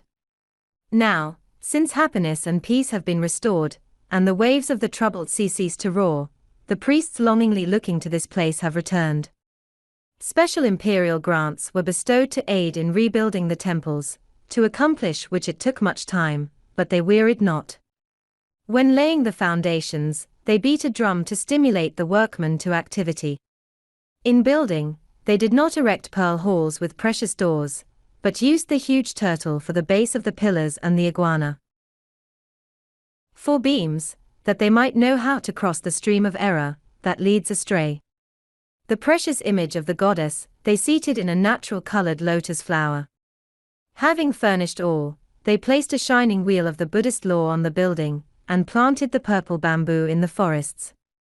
When majestic images were arranged in all the halls, then clouds of mercy spread over the earth, and the emperor gave the temple the beautiful name. FAU, Law of Rain. Heaven can boast of protecting the doctrine of the gods, for they are established high, like a beacon cloud, and ships will come from all kingdoms to do them homage. Thus all can cross the stream upon the raft, Buddhist doctrine, and ascend the other shore. Now, since the great temple is completed, I pray that my mother may be blessed with long life, for this I borrow mercy. May my people also obtain many blessings. And may benevolence and longevity abound, and all under the brightness of the moon be filled with mercy. Let this be carved into a good stone tablet, that all who come may read it. Leaving this pavilion, we see to the right and left 2 little 3-storied kiosks, half hidden in the shady grove. In the one to the right is an image of a patron saint, in the other an image of and Hwang, the ruler of the 10 halls in Hades. The first temple building we enter might be denominated the Protection Hall. Like most regularly constituted Chinese monasteries, it contains images of the 4 great kings, standing near the east and west wall, facing each other, Malefu sitting on an elevated altar in the middle of the hall, and Wito standing on the opposite side looking north. These 4 kings were brothers, and lived about 1100 BC. They are supposed to be protectors of Malefu, governing the center of the universe. Their faces are red, green, white, and black. The one with the red face holds an umbrella in his hand, with which he overshadows the universe. If he opens it, all is turned into chaos. Sun and moon refuse to shine, and darkness covers the earth. The one with a green face holds a zither in his hands, and when he strikes upon it fire and wind come forth. The black-faced one looks ferocious, and is supposed to be the eldest of the brothers. He holds in his hands an animal, which he has charmed into submission to do his will. The white-faced one seems less ferocious, and holds in his hands a sword. When he brandishes it, myriads of arrows fly in all directions, destroying all that would injure Buddha and his doctrine. Between the four kings, in the midst of the hall, sits, in a glass encasement, laughing Buddha, the merciful one, who is expected to appear and open a new era about 3,000 years hence, when he will take the place of Shakyamuni. He is the coming Buddha, the Messiah. His friendly mien invites the worshippers to come to him with all petitions. His devotees are chiefly women, who beseech him that in the next world they may be born men, and not despised women. Huito has a sword in hand, entwined with a gilt dragon. His stately bearing well becomes him as celestial protector. All the gods in this hall are still in the wheel of the metempsychosis. The space between this hall and the principal building is about 100 feet wide. In it stand two miniature iron pagodas and a huge bronze incense burner. This building is 150 feet long and 70 feet wide. 2 rows of pillars, 6 in each row, support the imperial yellow and green tile roof. Upon entering this lofty hall, we see in the corner to the right an image of the celestial protector, Huito, to the left, a large drum over 10 feet in diameter, and in the midst of the hall the main altar. At the front door, and over the altar, are curtains beautifully embroidered after patterns evidently very antique. In front of the altar are 2 brass incense holders, urns for flowers, and 8 candle supporters.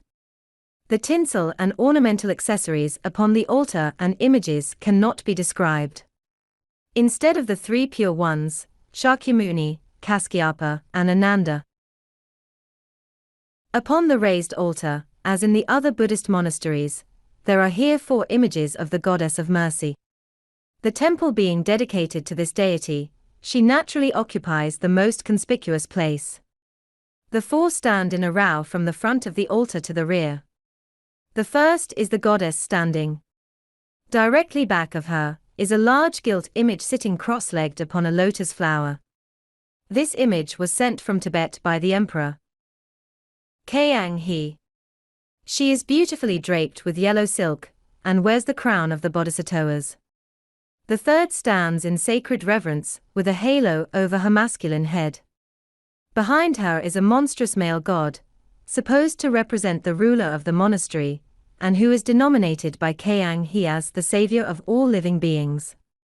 All of these images have servants, except the male gods. To the right and to the left of this altar are images of Kwihai and Sung Tiesed, that is, the goddess that crossed the sea, and the giver of children. In place of the 18 Lohants, disciples of Buddha, along the east and west walls, there are 32 metamorphoses of the goddess, the Lohants being relegated to side chapels. In a little room adjoining this building a scene of the lower world is represented. A Lohan is sitting upon a one-horned sacred ox, which is standing upon a jagged rock. Under the rock is a cave. In the cave an official is holding court. Before him a man is kneeling.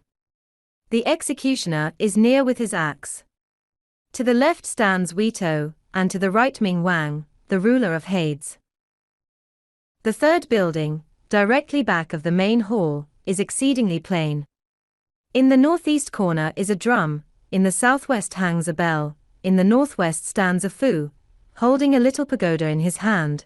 On the center altar are the 3 Buddhas, all in perfect keeping with the plainness of the whole building.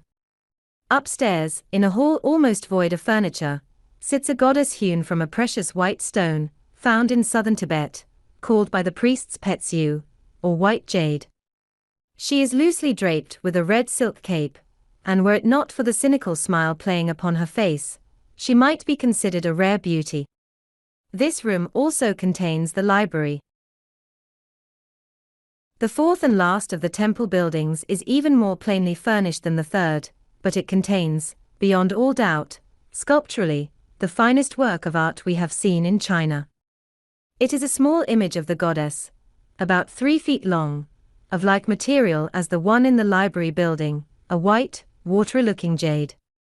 The image is modestly lying down within a glass case, gracefully resting her head upon her right arm, and is covered with beautifully embroidered red silk, a speaking likeness of the goddess of beauty. Visitors should not fail to look into this hidden compartment. Near the monastery is a small stone pagoda 4 stories high. It dates from the Ming Dynasty, being dedicated to the Emperor Wang Li, who reigned during the latter part of the 16th century, and it is probably the only structure on the island which survived the change of dynasties. The architecture is quite unlike modern Chinese, rather resembling Hindu art. 12 images are hewn in the 4 sides, which are supposed to have control of the elements of nature.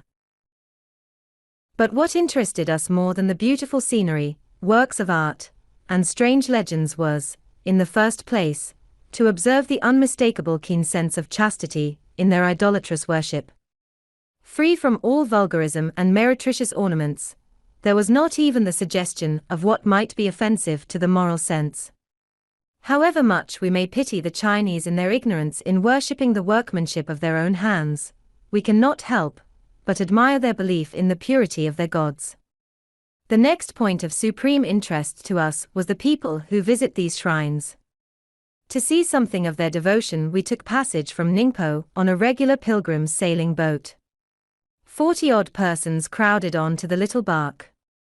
The room was quite insufficient for that number to lie down, but for 1 day and 2 nights they patiently sat, without a murmur or complaint. They had come from various provinces, Qi in the north, Sichuan in the far west, and a goodly number from Hunan. Stoic resignation and privation seemed impressed upon every face, not because of a lack of vitality, but on account of the vows they had taken. The earliest mention made of this island reaches back to the Liang Dynasty, AD 502 to 556.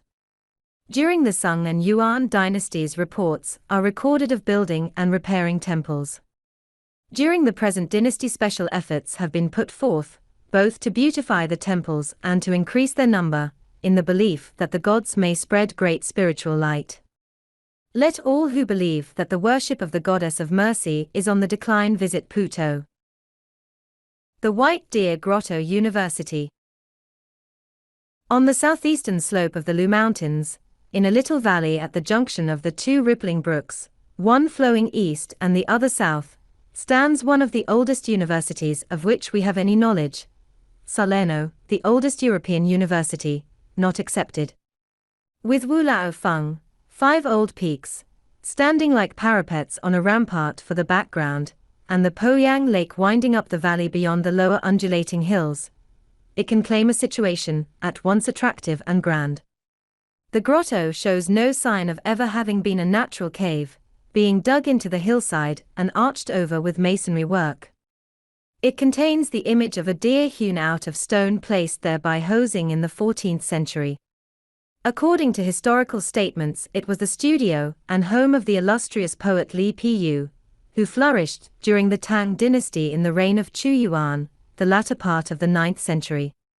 He and his elder brother made this cave their private home. Pu had a tame white deer which always accompanied his master in his walks over the hills, and thus he was called. Pelu Sinseng, the white deer gentleman, and his residence the cave of the white deer. During the reign of Pao Li, AD 825, Pu was promoted to be subprefect at Kiangsu, now Kiukiang. To perpetuate the memory of his old sequestered home, he built a kiosk over it, from which time the cave of the white deer became famous.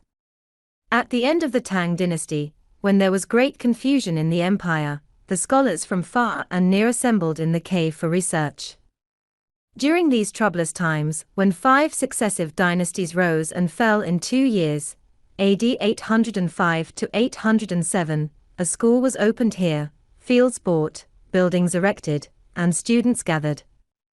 The scholarly Sai Shandao, who had thoroughly mastered the 9 canonical books, was chosen from the Imperial Academy of Learning to be the president of this institution, and it was called the Government School of the Lu. Mountains.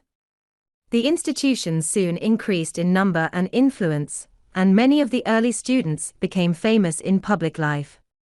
In the year AD 960, the institution was raised to the grade of a university, and stood equal in rank and influence with Kiukiang, Shiku, and Youlao universities. The attendance of over 100 students is mentioned at this time. In the cyclical year Tingqiu, AD 976, during the reign of the 2 emperors, Triping and Hinkua, the subprefect of Kiukiang begged the emperor to present a set of the 9 canonical books of the Imperial Academy of Learning edition. This modest request was granted, and the books were sent to the cave by the government postal service. The institution passed through various changes, more failures than successes following each other, until the cyclical year Kaihai, 1174, in the Song Dynasty, and the reign of Shunhe, when the great philosopher and expositor of the Confucian canon, Chu Hunan, became the prefect of Nankiangfu. No sooner had he arrived than he ordered the official director of students to proceed at once to the cave and investigate conditions. Later he personally went there and carefully looked all the property over, whereupon he sent a message to the president of the Board of Works, informing him that the building might be repaired, and also reminded him that the White Deer Grotto was a place where the former worthies had concealed themselves, and where students had been supported by previous dynasties, which favors should not be forgotten. In pathetic terms he appealed for help. The buildings are falling down, and the prefect cannot but take the burden of repairs upon himself. He has measured the place and calculated the expenses. Why should he do this? Because the name of this institution is recorded in the national annals. After a lapse of time, he sent another message to the senior secretary of the board and to the Minister of State, begging to be appointed president of university, and to ask for some grants to be bestowed.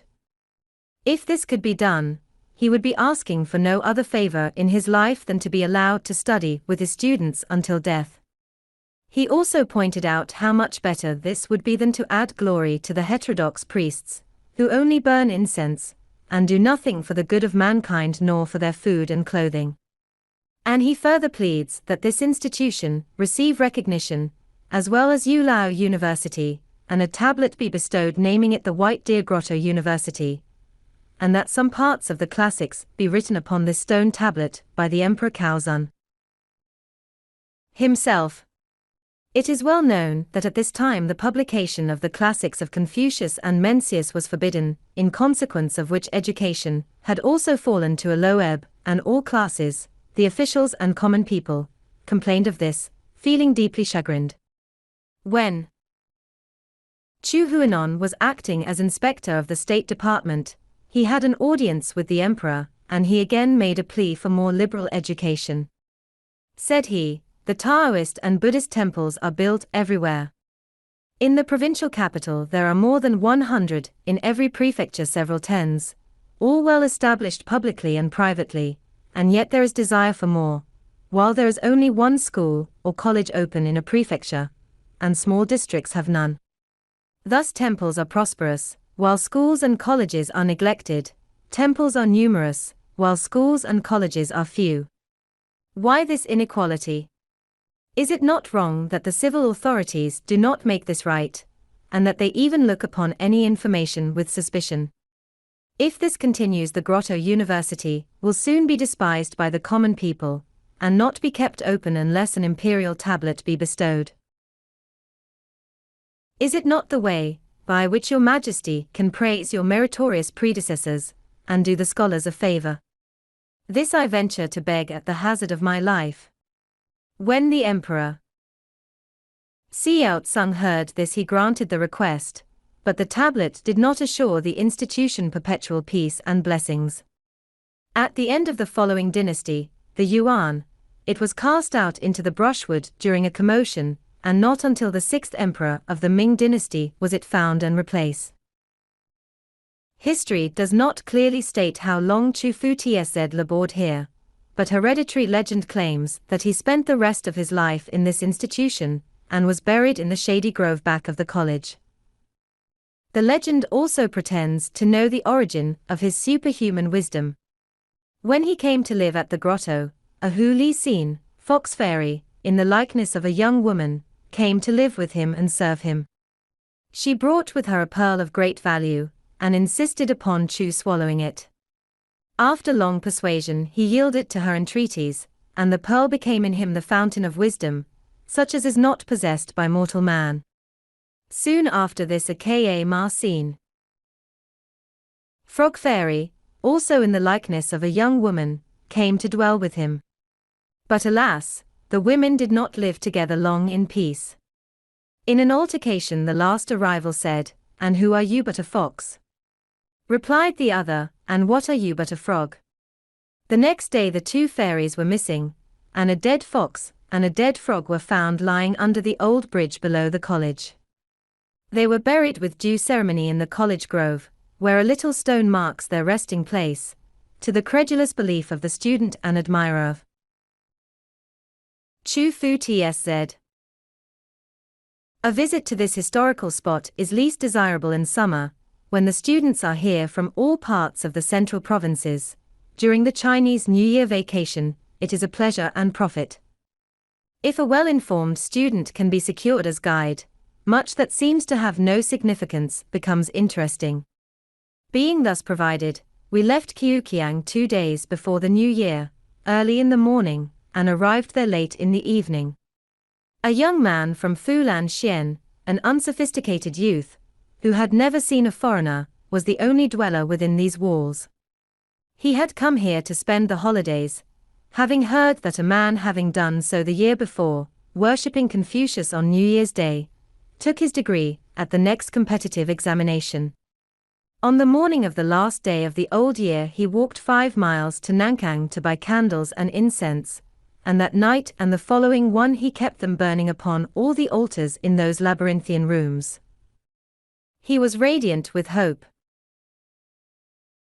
If the present condition of this institution is a criterion of the state of the religion it stands for, then Confucianism is in a most hopeless and woeful plight.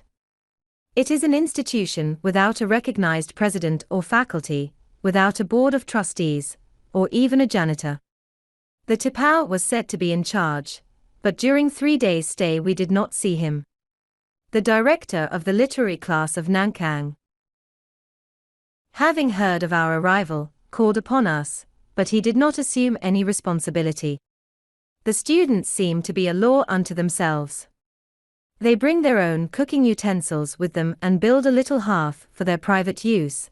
Some unite in clubs. This explains the dilapidated condition of the buildings, whole sections of the wooden partition being broken out and used for fuel. Over some parts the roof is crushed in, and weeds are flourishing in the rooms. The memorial tablets, of which there are many, have sagged in all directions, and many have fallen down and are broken. It is now nothing more than a quiet place for students to hide away from the disturbances of home life, and so be better able to prosecute their private studies.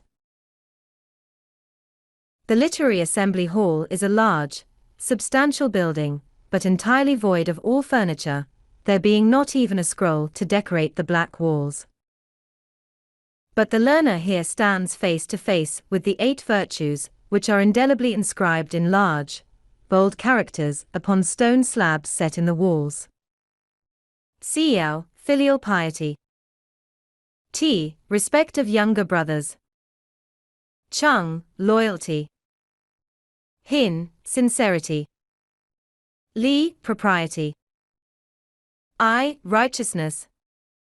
Lin, purity. Qi, the feeling of shame. On the inside of the back door of this hall is written an amplification by Chu Fu Tsz on the 5 relations as taught by Mencius. Upon these Chu based his rules of order. Between father and son there should be affection, between sovereign and minister righteousness, between husband and wife attention to their separate duties, and between old and young respect, and between friends fidelity. These are the instructions regarding the 5 relations, and the observing of them was also enforced by Yao and Shun, who appointed Su to be the minister of instruction, and to teach carefully the relations of humanity. The students should learn them in the following regular order: study them extensively, inquire about them accurately, reflect upon them carefully, discriminate clearly, and practice earnestly. Such is the order of learning: study, inquire, reflect, and discriminate thoroughly by examining the principles. To practice earnestly refers to the cultivation of moral conduct, the managing of business affairs, and the making acquaintance with others. In regard to the cultivation of moral conduct, the most important thoughts are: let the words be sincere and truthful, the actions honorable and careful, the anger restrained, and the lust chastened. Reform and be good. In regard to the managing of business affairs, 2 things are necessary: the action must be orderly without scheming to gain profit, and the doctrine must be thoroughly understood without counting too much the toil in getting the mastery of it. In regard to making acquaintance with others, the important part to be remembered is not to do to others as you would not wish others to do to you, and when you do not realize what you need, then turn inward and examine yourselves in every point. We learn that ancient worthies instructed men to investigate the principles of righteousness, and to cultivate a moral conduct by which they might influence others. They did not merely wish men to commit to memory, write compositions, by which they might gain fame, vaunt themselves and gain profit. But the student of the present time, the days of Chu Fu Tsz, do not follow the methods of instruction as taught by the ancient worthies. Let the students who have earnest thoughts give due attention, inquire and discriminate. If one knows what ought to be done and forces himself to do it, will he not eventually know intuitively what his duties are without rules of order? The rules which have been established are for students of a lower grade than those of ancient times. And as the methods of the present-day students do not agree with those of the ancients, I do not put the rules of ancient methods in this hall, but on the lintels of the door. Those important subjects which the ancient worthies taught, I myself will investigate and follow with all the students, and we will force ourselves to practice them. Moreover, we will endeavor to be even more rigid and careful what we are thinking, speaking, and doing, than these subjects require of us. And those who are inclined to abrogate and neglect these regulations should at least try to follow them. May all think of my words over and over again. Among the numerous other inscriptions upon walls, lintels, and tablets, we would only mention one. It is composed of 4 characters, but when verbally translated it teaches volumes of truth in practical life. Utin with the heavenly earthly is mixed.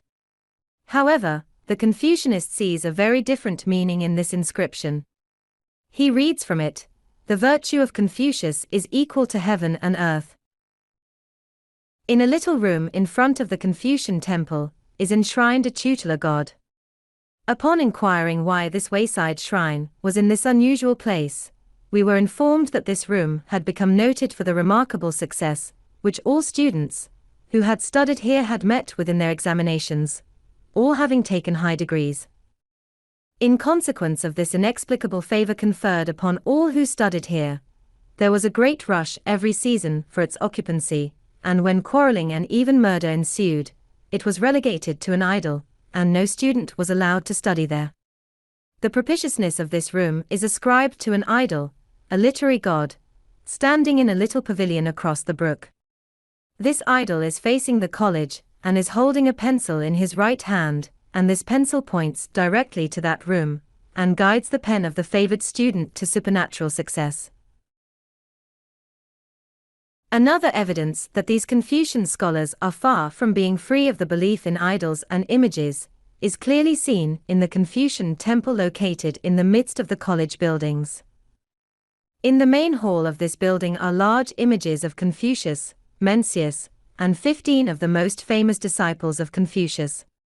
And what is not seen even at a Buddhist temple, there are here 4 gods standing on the top of the roof, 2 looking northward, and 2 southward.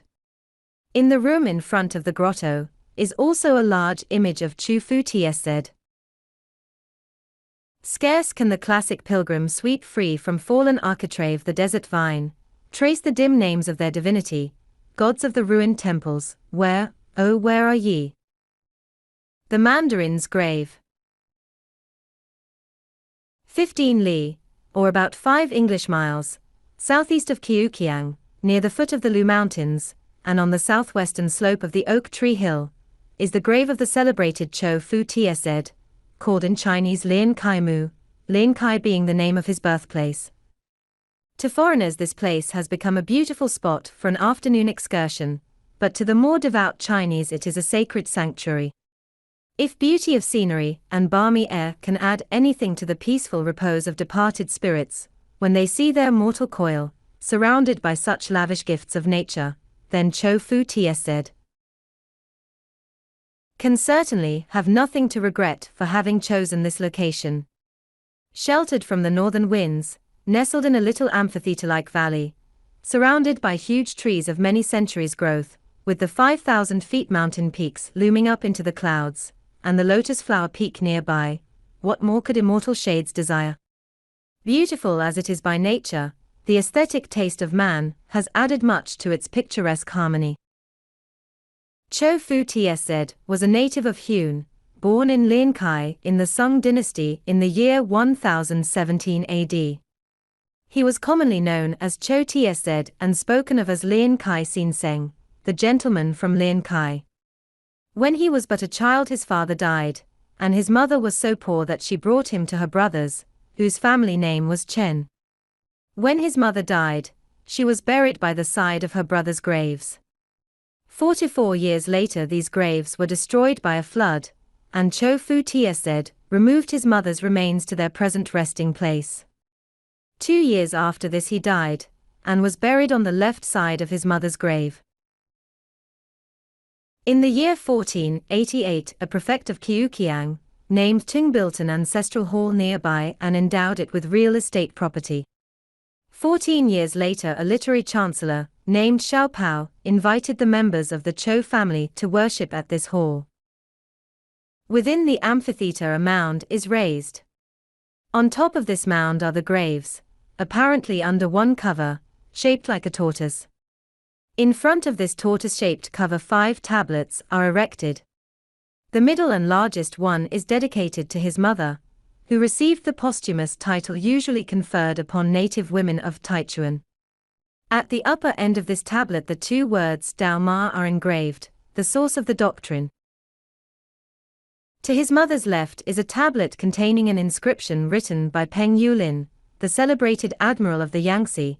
This is the grave of the ancient worthy Lin Kai Cho Tsz of the Sung Dynasty, who received posthumous honors, and was named Yuan Kung. To the left of this is another tablet containing an engraving of Cho Fu Tsz, without date or name of author. How near it resembles the worthy sage no one can tell. The tablet to his mother's right is in honor of his 2 wives. His first wife was of the family Liu, the second of the family Qi. It is, however, worthy of mention that they were not his wives contemporaneously. It is believed that polygamy was less popular in those dark medieval days than it is now. On the tablet to the extreme right a beautiful vine is artistically carved into the side and upper part of the stone. Under the vine a boy and girl are standing. They are called Chintung and Yuanyu, and are supposed to be the beings who serve as guides to departed spirits over the no alternative bridge, in purgatory, which all spirits must cross. Back of the grave is a wall built in the shape of a horseshoe, reaching round to the front. In this wall 3 stone tablets are set. The middle and larger one was erected by Peng Yulin, and contains the following inscription: Southeast of Kiukiang, below the lotus flower peak, is the grave of Lian Kai Xinseng. In the spring of the 5th year of Xian Feng, 1856 AD, I, with Li Siping, brought soldiers to Kiukiang.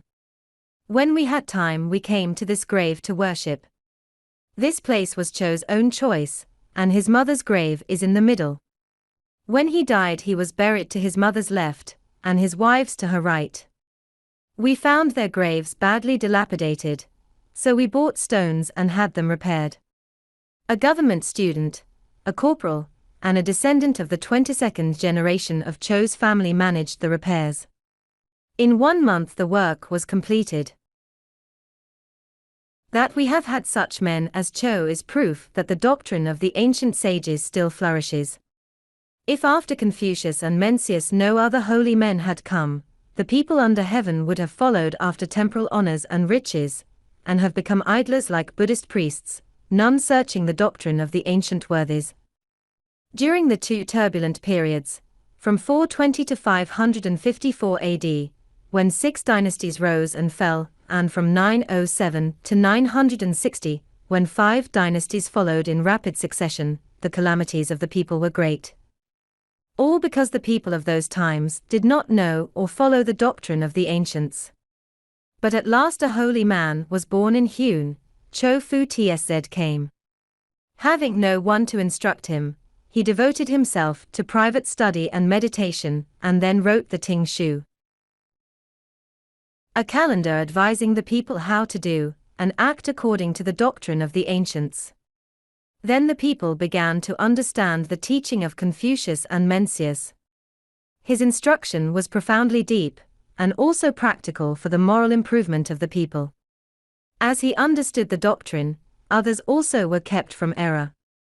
The teaching in the kingdom was corrected, the government again began to flourish, and the evil in the land ceased to prevail. If all would practice the doctrine of benevolence and righteousness as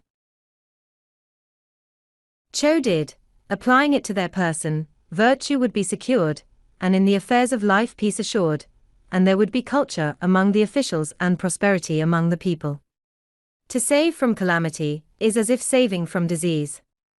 If the constitution is sound and healthy, the evil influences of disease cannot come upon man. Thus Chou's doctrine was more and more appreciated, as he influenced his times by thinking of and teaching refinement. On the tablet to the left of this is the following inscription in bold characters: the grave of the Nankang prefect Lian Kai Xinseng. Erected first year of Kiukiang, 1522 AD, by Cao Yaoqing, prefect of Nankangfu. But the tablet to the right attracts the attention of the visitor above everything else to be seen here. It is called the Tri Ki Dao, the chart of the Absolute. This inscription is intended to set forth in picture and word the cosmogony of Chou Fu Tsz. A satisfactory translation of this inscription is not an easy task, as very few of the native scholars know anything of the philosophy it purports to advance. A foreigner is sometimes obliged to resort to conjecture, hence we cannot claim this to be more than a free translation, from the Yu-Ki the infinite to the Ti-Ki the absolute. The absolute moved and brought forth light, the male principle. Again it moved with greater rapidity, and then stood quiet, which brought forth darkness, the female principle. Then the absolute again moved, and the movement and repose were denominated yang, light, and yin, darkness. In the 8 diagrams the symbol of light, or positive principle, consists of a single line, thus. The symbol of darkness, negative principle, consists of a broken line, thus. Then light united with darkness and brought forth the 5 elements: fire, water, earth, metal, and wood. The 5 vapors, rain, sunshine, heat, cold, and wind, appeared and kept in harmony with the seasons. These elements contained darkness and light caused by the Absolute, and the Absolute also contained the 5 vapors. The Infinite united in deepest mystery with the 5 elements and the 5 vapors, and they firmly congealed. The way of heaven caused the male principle. The way of earth caused the female principle. These two acted upon each other, and produced the innumerable living creatures. But man, endowed by the grace of heaven, the most sagacious, has received a body that contains the functions of 5 senses, and wisdom that enables him to distinguish good from evil. The holy man controls all these in himself, and cannot be easily disturbed, thus establishing a perfect man.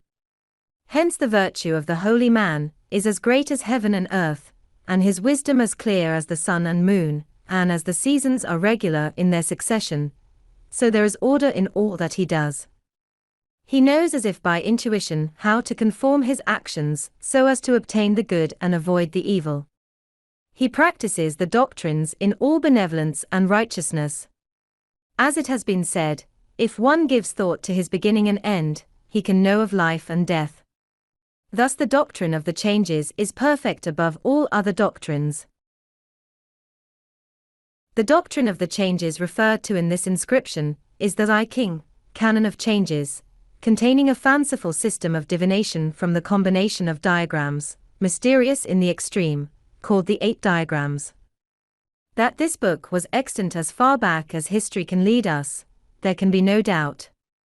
In the Confucian Analects 7:14, Confucius says, "If some years were added to my life, I would give 50 to the study of the I canon of changes, and might then escape falling into a great error." Such was the faith of the great sage in the doctrine of changes.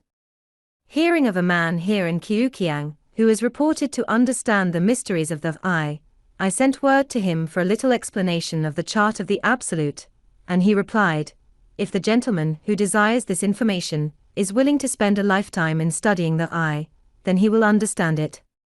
As the prime of my days is past, I will not try to master this mysterious monument of antiquity."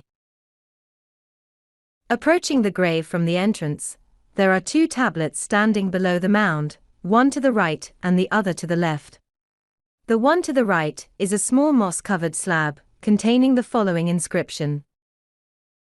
Cho Fu Tsz deduced his philosophy from the 8 diagrams, which the Emperor Fu He discovered on the back of a tortoise. The philosopher I Lo is said to have perfected this doctrine. The hills are bare, and man is dead. So the stream vainly flows. For whom is the grass over the grave so beautiful? In the evening it spreads over the ground, and the chilly air makes us sad. Signed, Li Pa Yang, Prefect of Kiukiang, 1573 AD.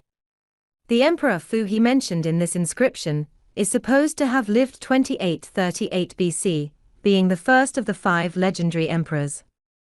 He is claimed to have been of miraculous birth, a native of Shansi. To the left stands a larger tablet, erected by Peng Yulin, Admiral of the Yangtze, with this inscription. Lin Kai Cho Tsz is our hewn, Dao Cho man. His grave is below the oak tree hill. In the 7th year of Hwang Hsu, 1882, when I was Admiral of the Yangtze, I came to Kiukiang with the Chentai and Magistrate of Huku, and we worshipped at the grave. When I saw that our previous repairs were not substantial, I gave money and ordered the Chentai to repair it and build the horseshoe-shaped wall back of the grave, and make a broader entrance. I examined the historic annals of the Tang Dynasty, and found that Cho Fu Tsz's mother's grave, originally at Rencho in Hunan, had been destroyed by a flood, and Cho Fu Tsz had begged the prefect of Nankang to have his mother's grave removed to this place. After this he himself became prefect of Nankang, and built a home at Lian Wufeng. 2 years later he died and was buried to his mother's left. His wives are to her right. This can be seen in the official annals of Kiangsu. During the Tang Dynasty this place was called Taewa village, with an altar called the Clear Water Shrine.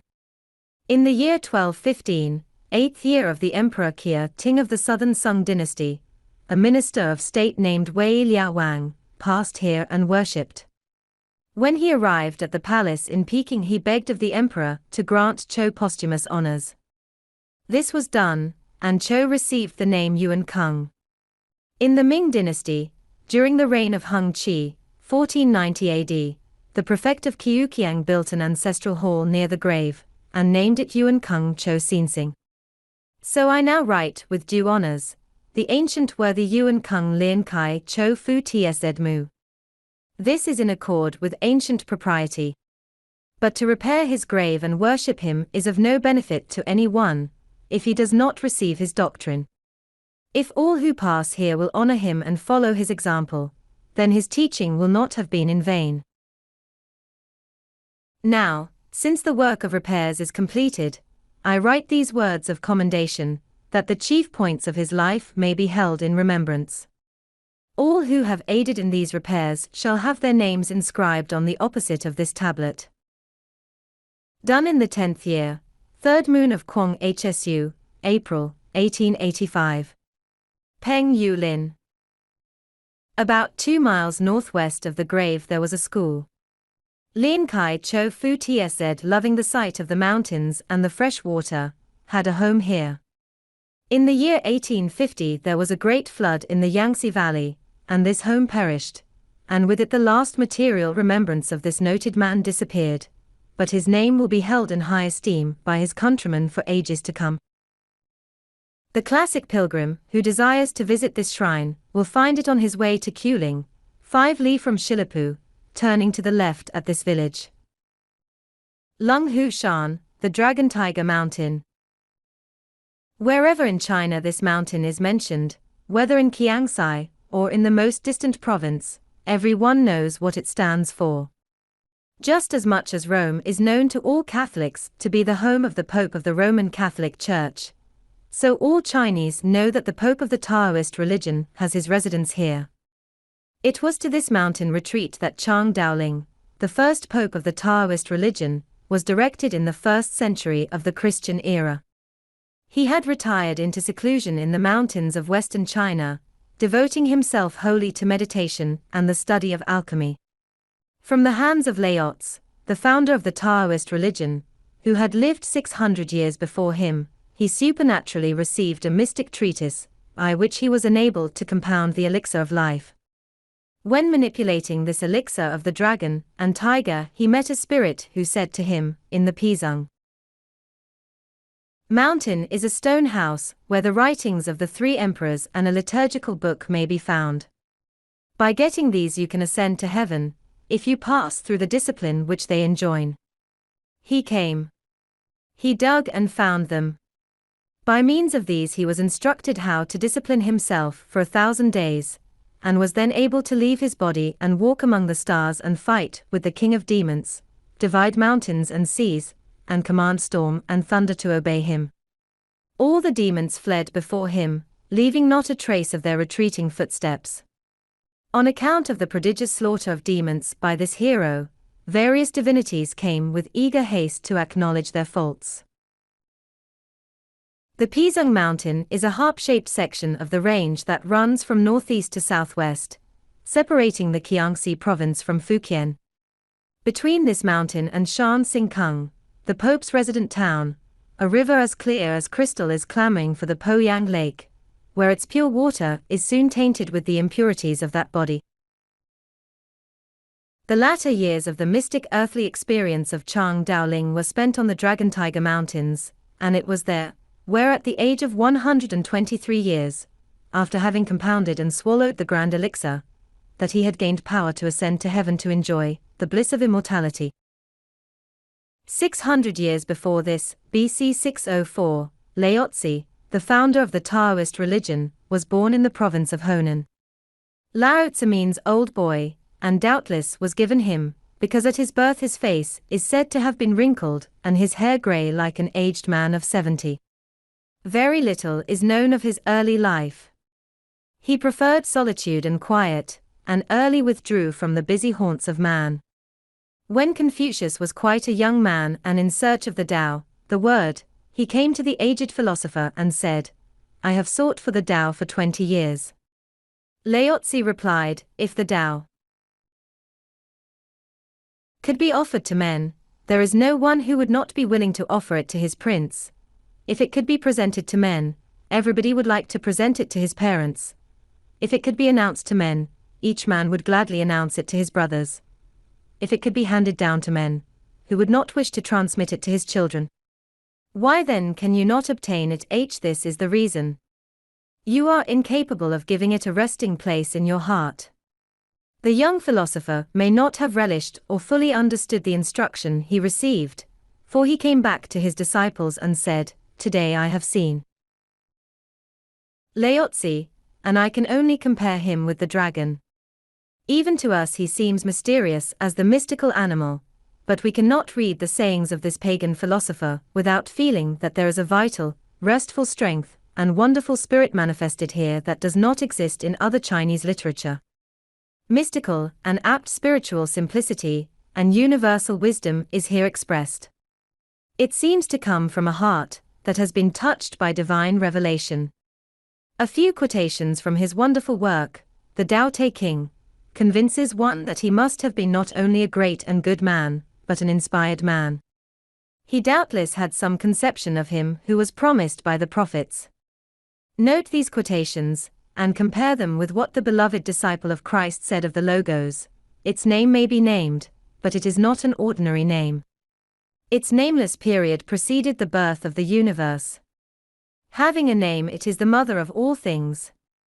The Tao is full, yet it operates as though not self-elated. In its origin it is, as it were, the ancestor of all things.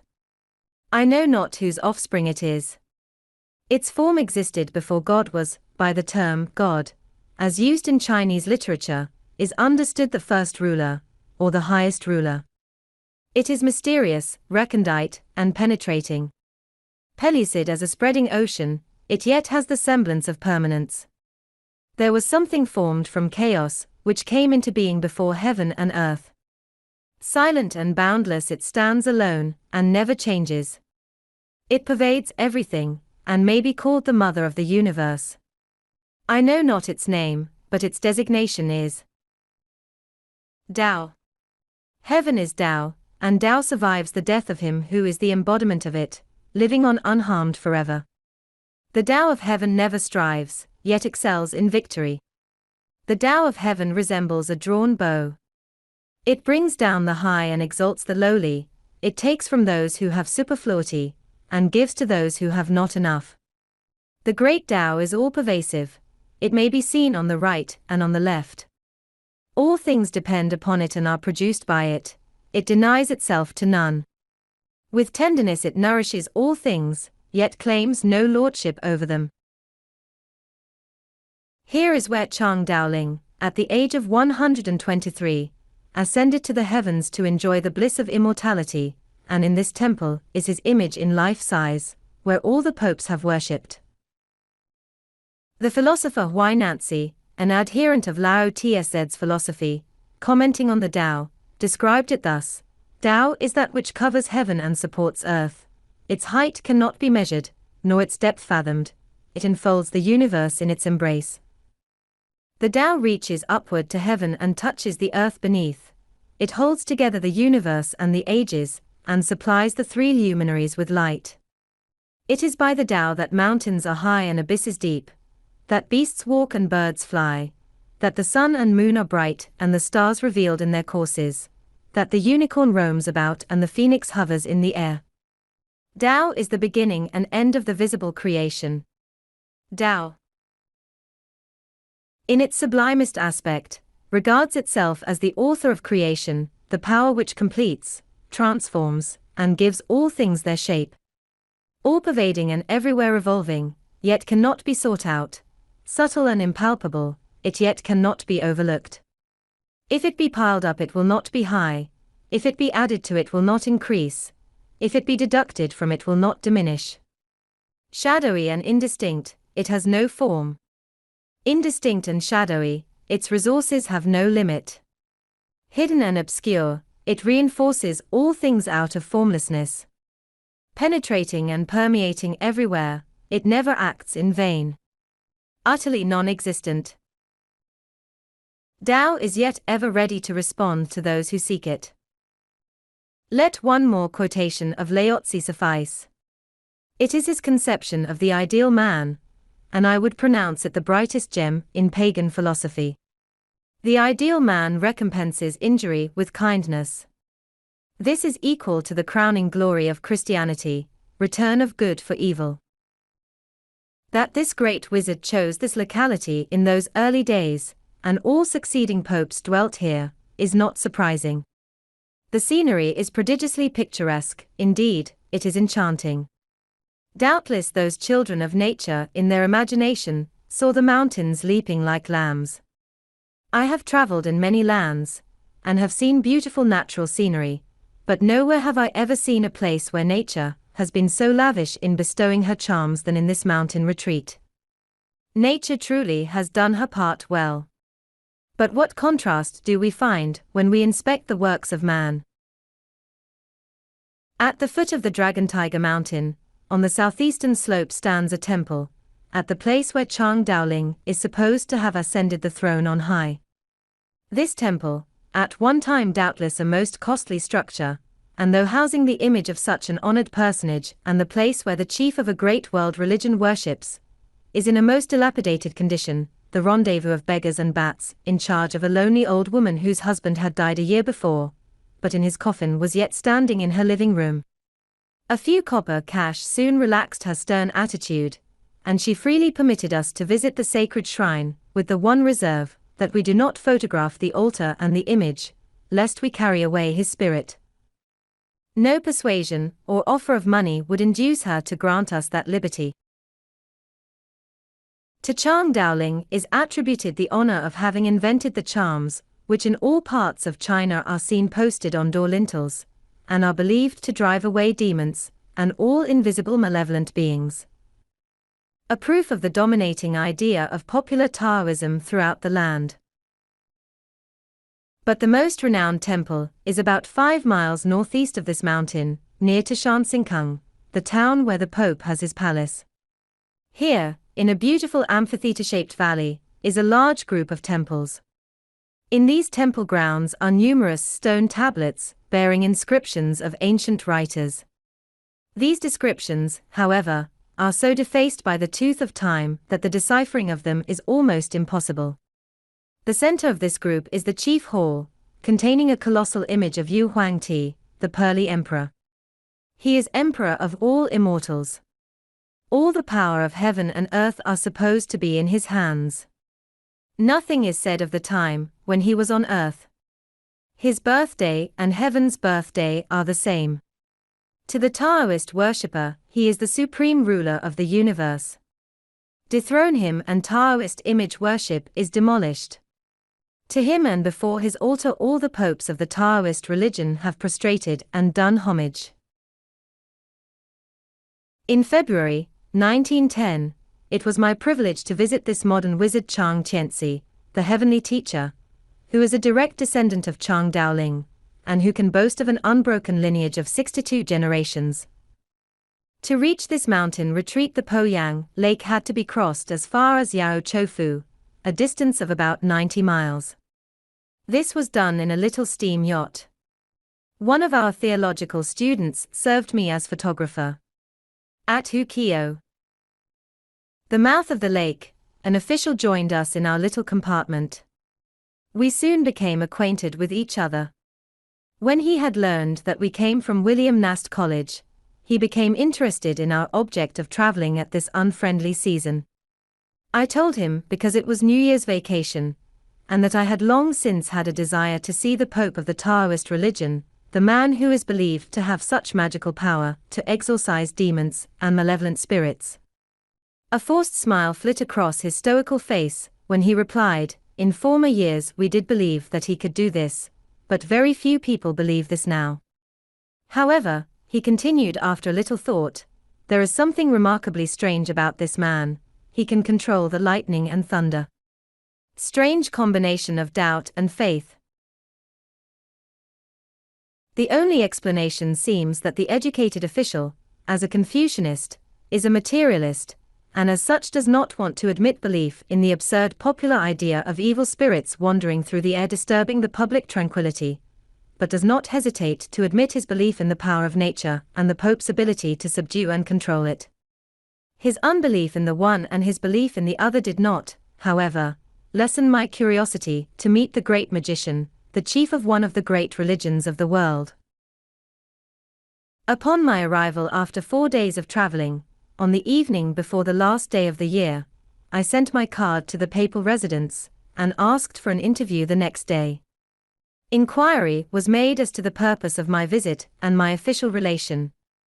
I replied that I was holding no official relation to my country and had no official business, but was a humble missionary and had come from a far country, and it being the last day of the year I wished to see the great man and offer him my New Year's congratulations. That seemed quite sufficient reason to admit a stranger from a strange land, and arrangements were made for the interview on the next morning. In due time I made my appearance, when the center doors, dividing the departments, were thrown open wide, the doorkeeper walking ahead holding my card in his outstretched hand. Having passed through 4 divisions, we reached the official palace. Here we were ushered into a well-furnished reception room where, in a few moments, His Excellency appeared. He is a tall, handsome middle-aged man, was dressed in the ordinary costume of a high-class Chinese scholar, and most pleasant and congenial, well informed in all things that were of vital interest to the Asiatic people. By no means a recluse. He is the husband of 2 wives, and father of 1 daughter and 3 sons. By all the Taoist priests throughout the land he is recognized as the commander-in-chief of the Taoist religion, wielding an immense spiritual power in the entire empire. His name is on every lip, and he is believed to be the vicegerent on earth of the Pearly Emperor in heaven, and as such he has power to expel demons from haunted houses. To accomplish this he wields the sword that is said to have come down to him as a priceless heirloom from his ancestors of the Han Dynasty. All demons fear this sword, and when the great magician wields it he can catch them and put them into jars which he seals with a charm. It is said that somewhere on the Dragon Tiger Mountain there are many rows of such jars, holding incarcerated evil spirits. Personally, I did not find these jars. The efficacy of a charm is supposed to be greatly increased by the magical gift of the Pope from whom it is obtained, hence to secure his service is very expensive. His title Chenren, that is the ideal, the true, the perfect man, means a man who has the power to rule over himself and over nature. Being the chief official on earth representing the Pearly Emperor in heaven, he has the privilege to address memorials to him. His dwelling is denominated as the Chenren Fu, the ideal man's home. Having learned that I was a missionary, he seemed the more delighted to see me. In speaking of our church, he made a rather ambiguous remark. "I do not see," said he, "why your people and our people should not live together in pleasant harmony, for our aim is the same, we are working for the same end."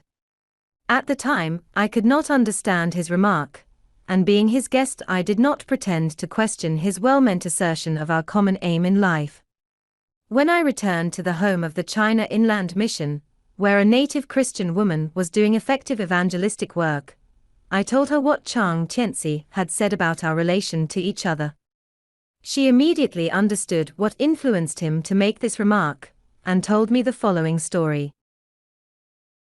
A few months before, a rich Cantonese woman, accompanied by a great retinue, came to the Pope for treatment. She was ailing of an incurable malady, supposed to be demon possession. The Pope soon took in the situation, and pronounced her case very difficult of treatment. So serious did he claim it to be, that nothing less than TLS 3,000, which is equal to $1,100 United States currency, would suffice to undertake the cure. When the bargain was concluded, the treatment was begun. In the meantime a poor woman came to be treated, who was suffering of insomnia. When the Pope heard of her presence he sent word that he was too busily engaged in fulfilling a contract with another person, he had no time to spare. The poor woman, however, had entered the first door and found shelter under a little roof by the side wall. The Christian evangelist woman, having heard of the pitiable condition of the poor woman, came to see her, but being known as an evangelist worker, was not permitted to enter there and do that kind of work. The poor woman, receiving no help here under the roof of the perfect man, went to the temple where the Pearly Emperor had his shrine. Having received no mercy from the vicegerent, she hoped to move the compassion of the ruler of heaven himself.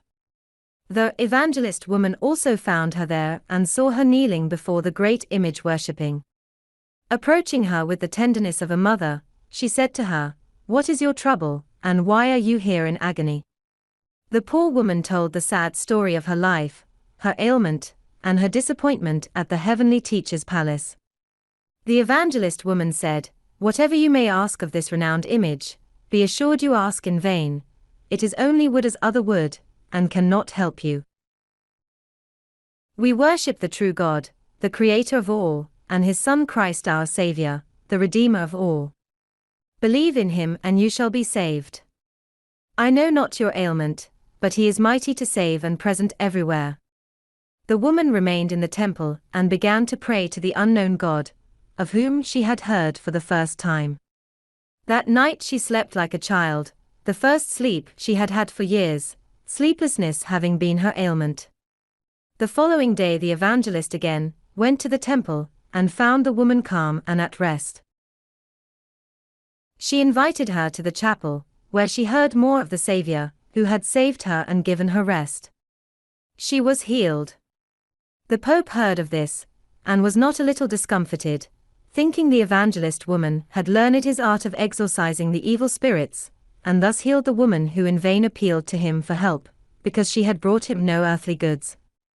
Hence he inferred that our work and his must be the same. Now I understood his remarks. In the conversation, I told him of our educational work at William Nast College in Kiukiang, and the advantage of such a learning to the young men of China.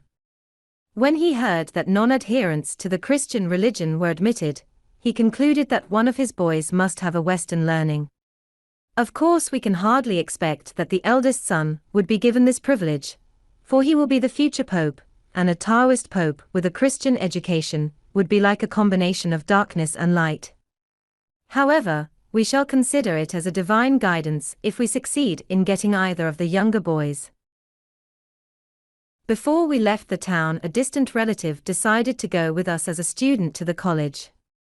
Thus a little beginning is made to break into this stronghold of spiritual darkness. A little light ignited here may work wonders to a benighted people. According to Oriental custom, he returned my call on the following day. Upon this occasion he was clad in the garment of a high official of state. His canonical robes, made of the finest gold and silver embroidery, are only worn when engaged in the functions of his official duties as the great magician. Conclusions. The places described in this little volume represent the centers of religious life among the three religions of the great imperial kingdom. The time spent in visiting these places gives one an entirely new view of the relation of the religious systems of China to each other, and the hold they have upon the people. Strange as it may be, we find them opposing each other, and yet closely interlocked in silent partnership, of which even the government is not excluded. Of course, in an imperial kingdom which numbers its inhabitants by hundreds of millions, with dialects, temperament, endeavors, and beliefs so different and varied, it is expected to find the greatest possible religious tolerance. And this is here true in as far as the principles of the different religious systems are in harmony with the statutes of the government. For example, the reigning dynasty gave to the religious systems which they found in vogue when they conquered the Mings full and complete liberty in all things that pertained to religion. That this policy depended more upon the force of circumstances than their liberality, and the exalted opinions they held regarding the Mings cannot be questioned, for the Manchus, being a rough, uncultured race, with no definite belief, they accepted the existing religious systems of China. Their emperor was made chief priest of Confucianism, which was the state religion of the conquered provinces, and the Buddhists, Taoists, Mohammedans, and Jesuits were all recognized and tolerated. In the first instance this tolerance doubtless was due to the indifference towards all systems of faith.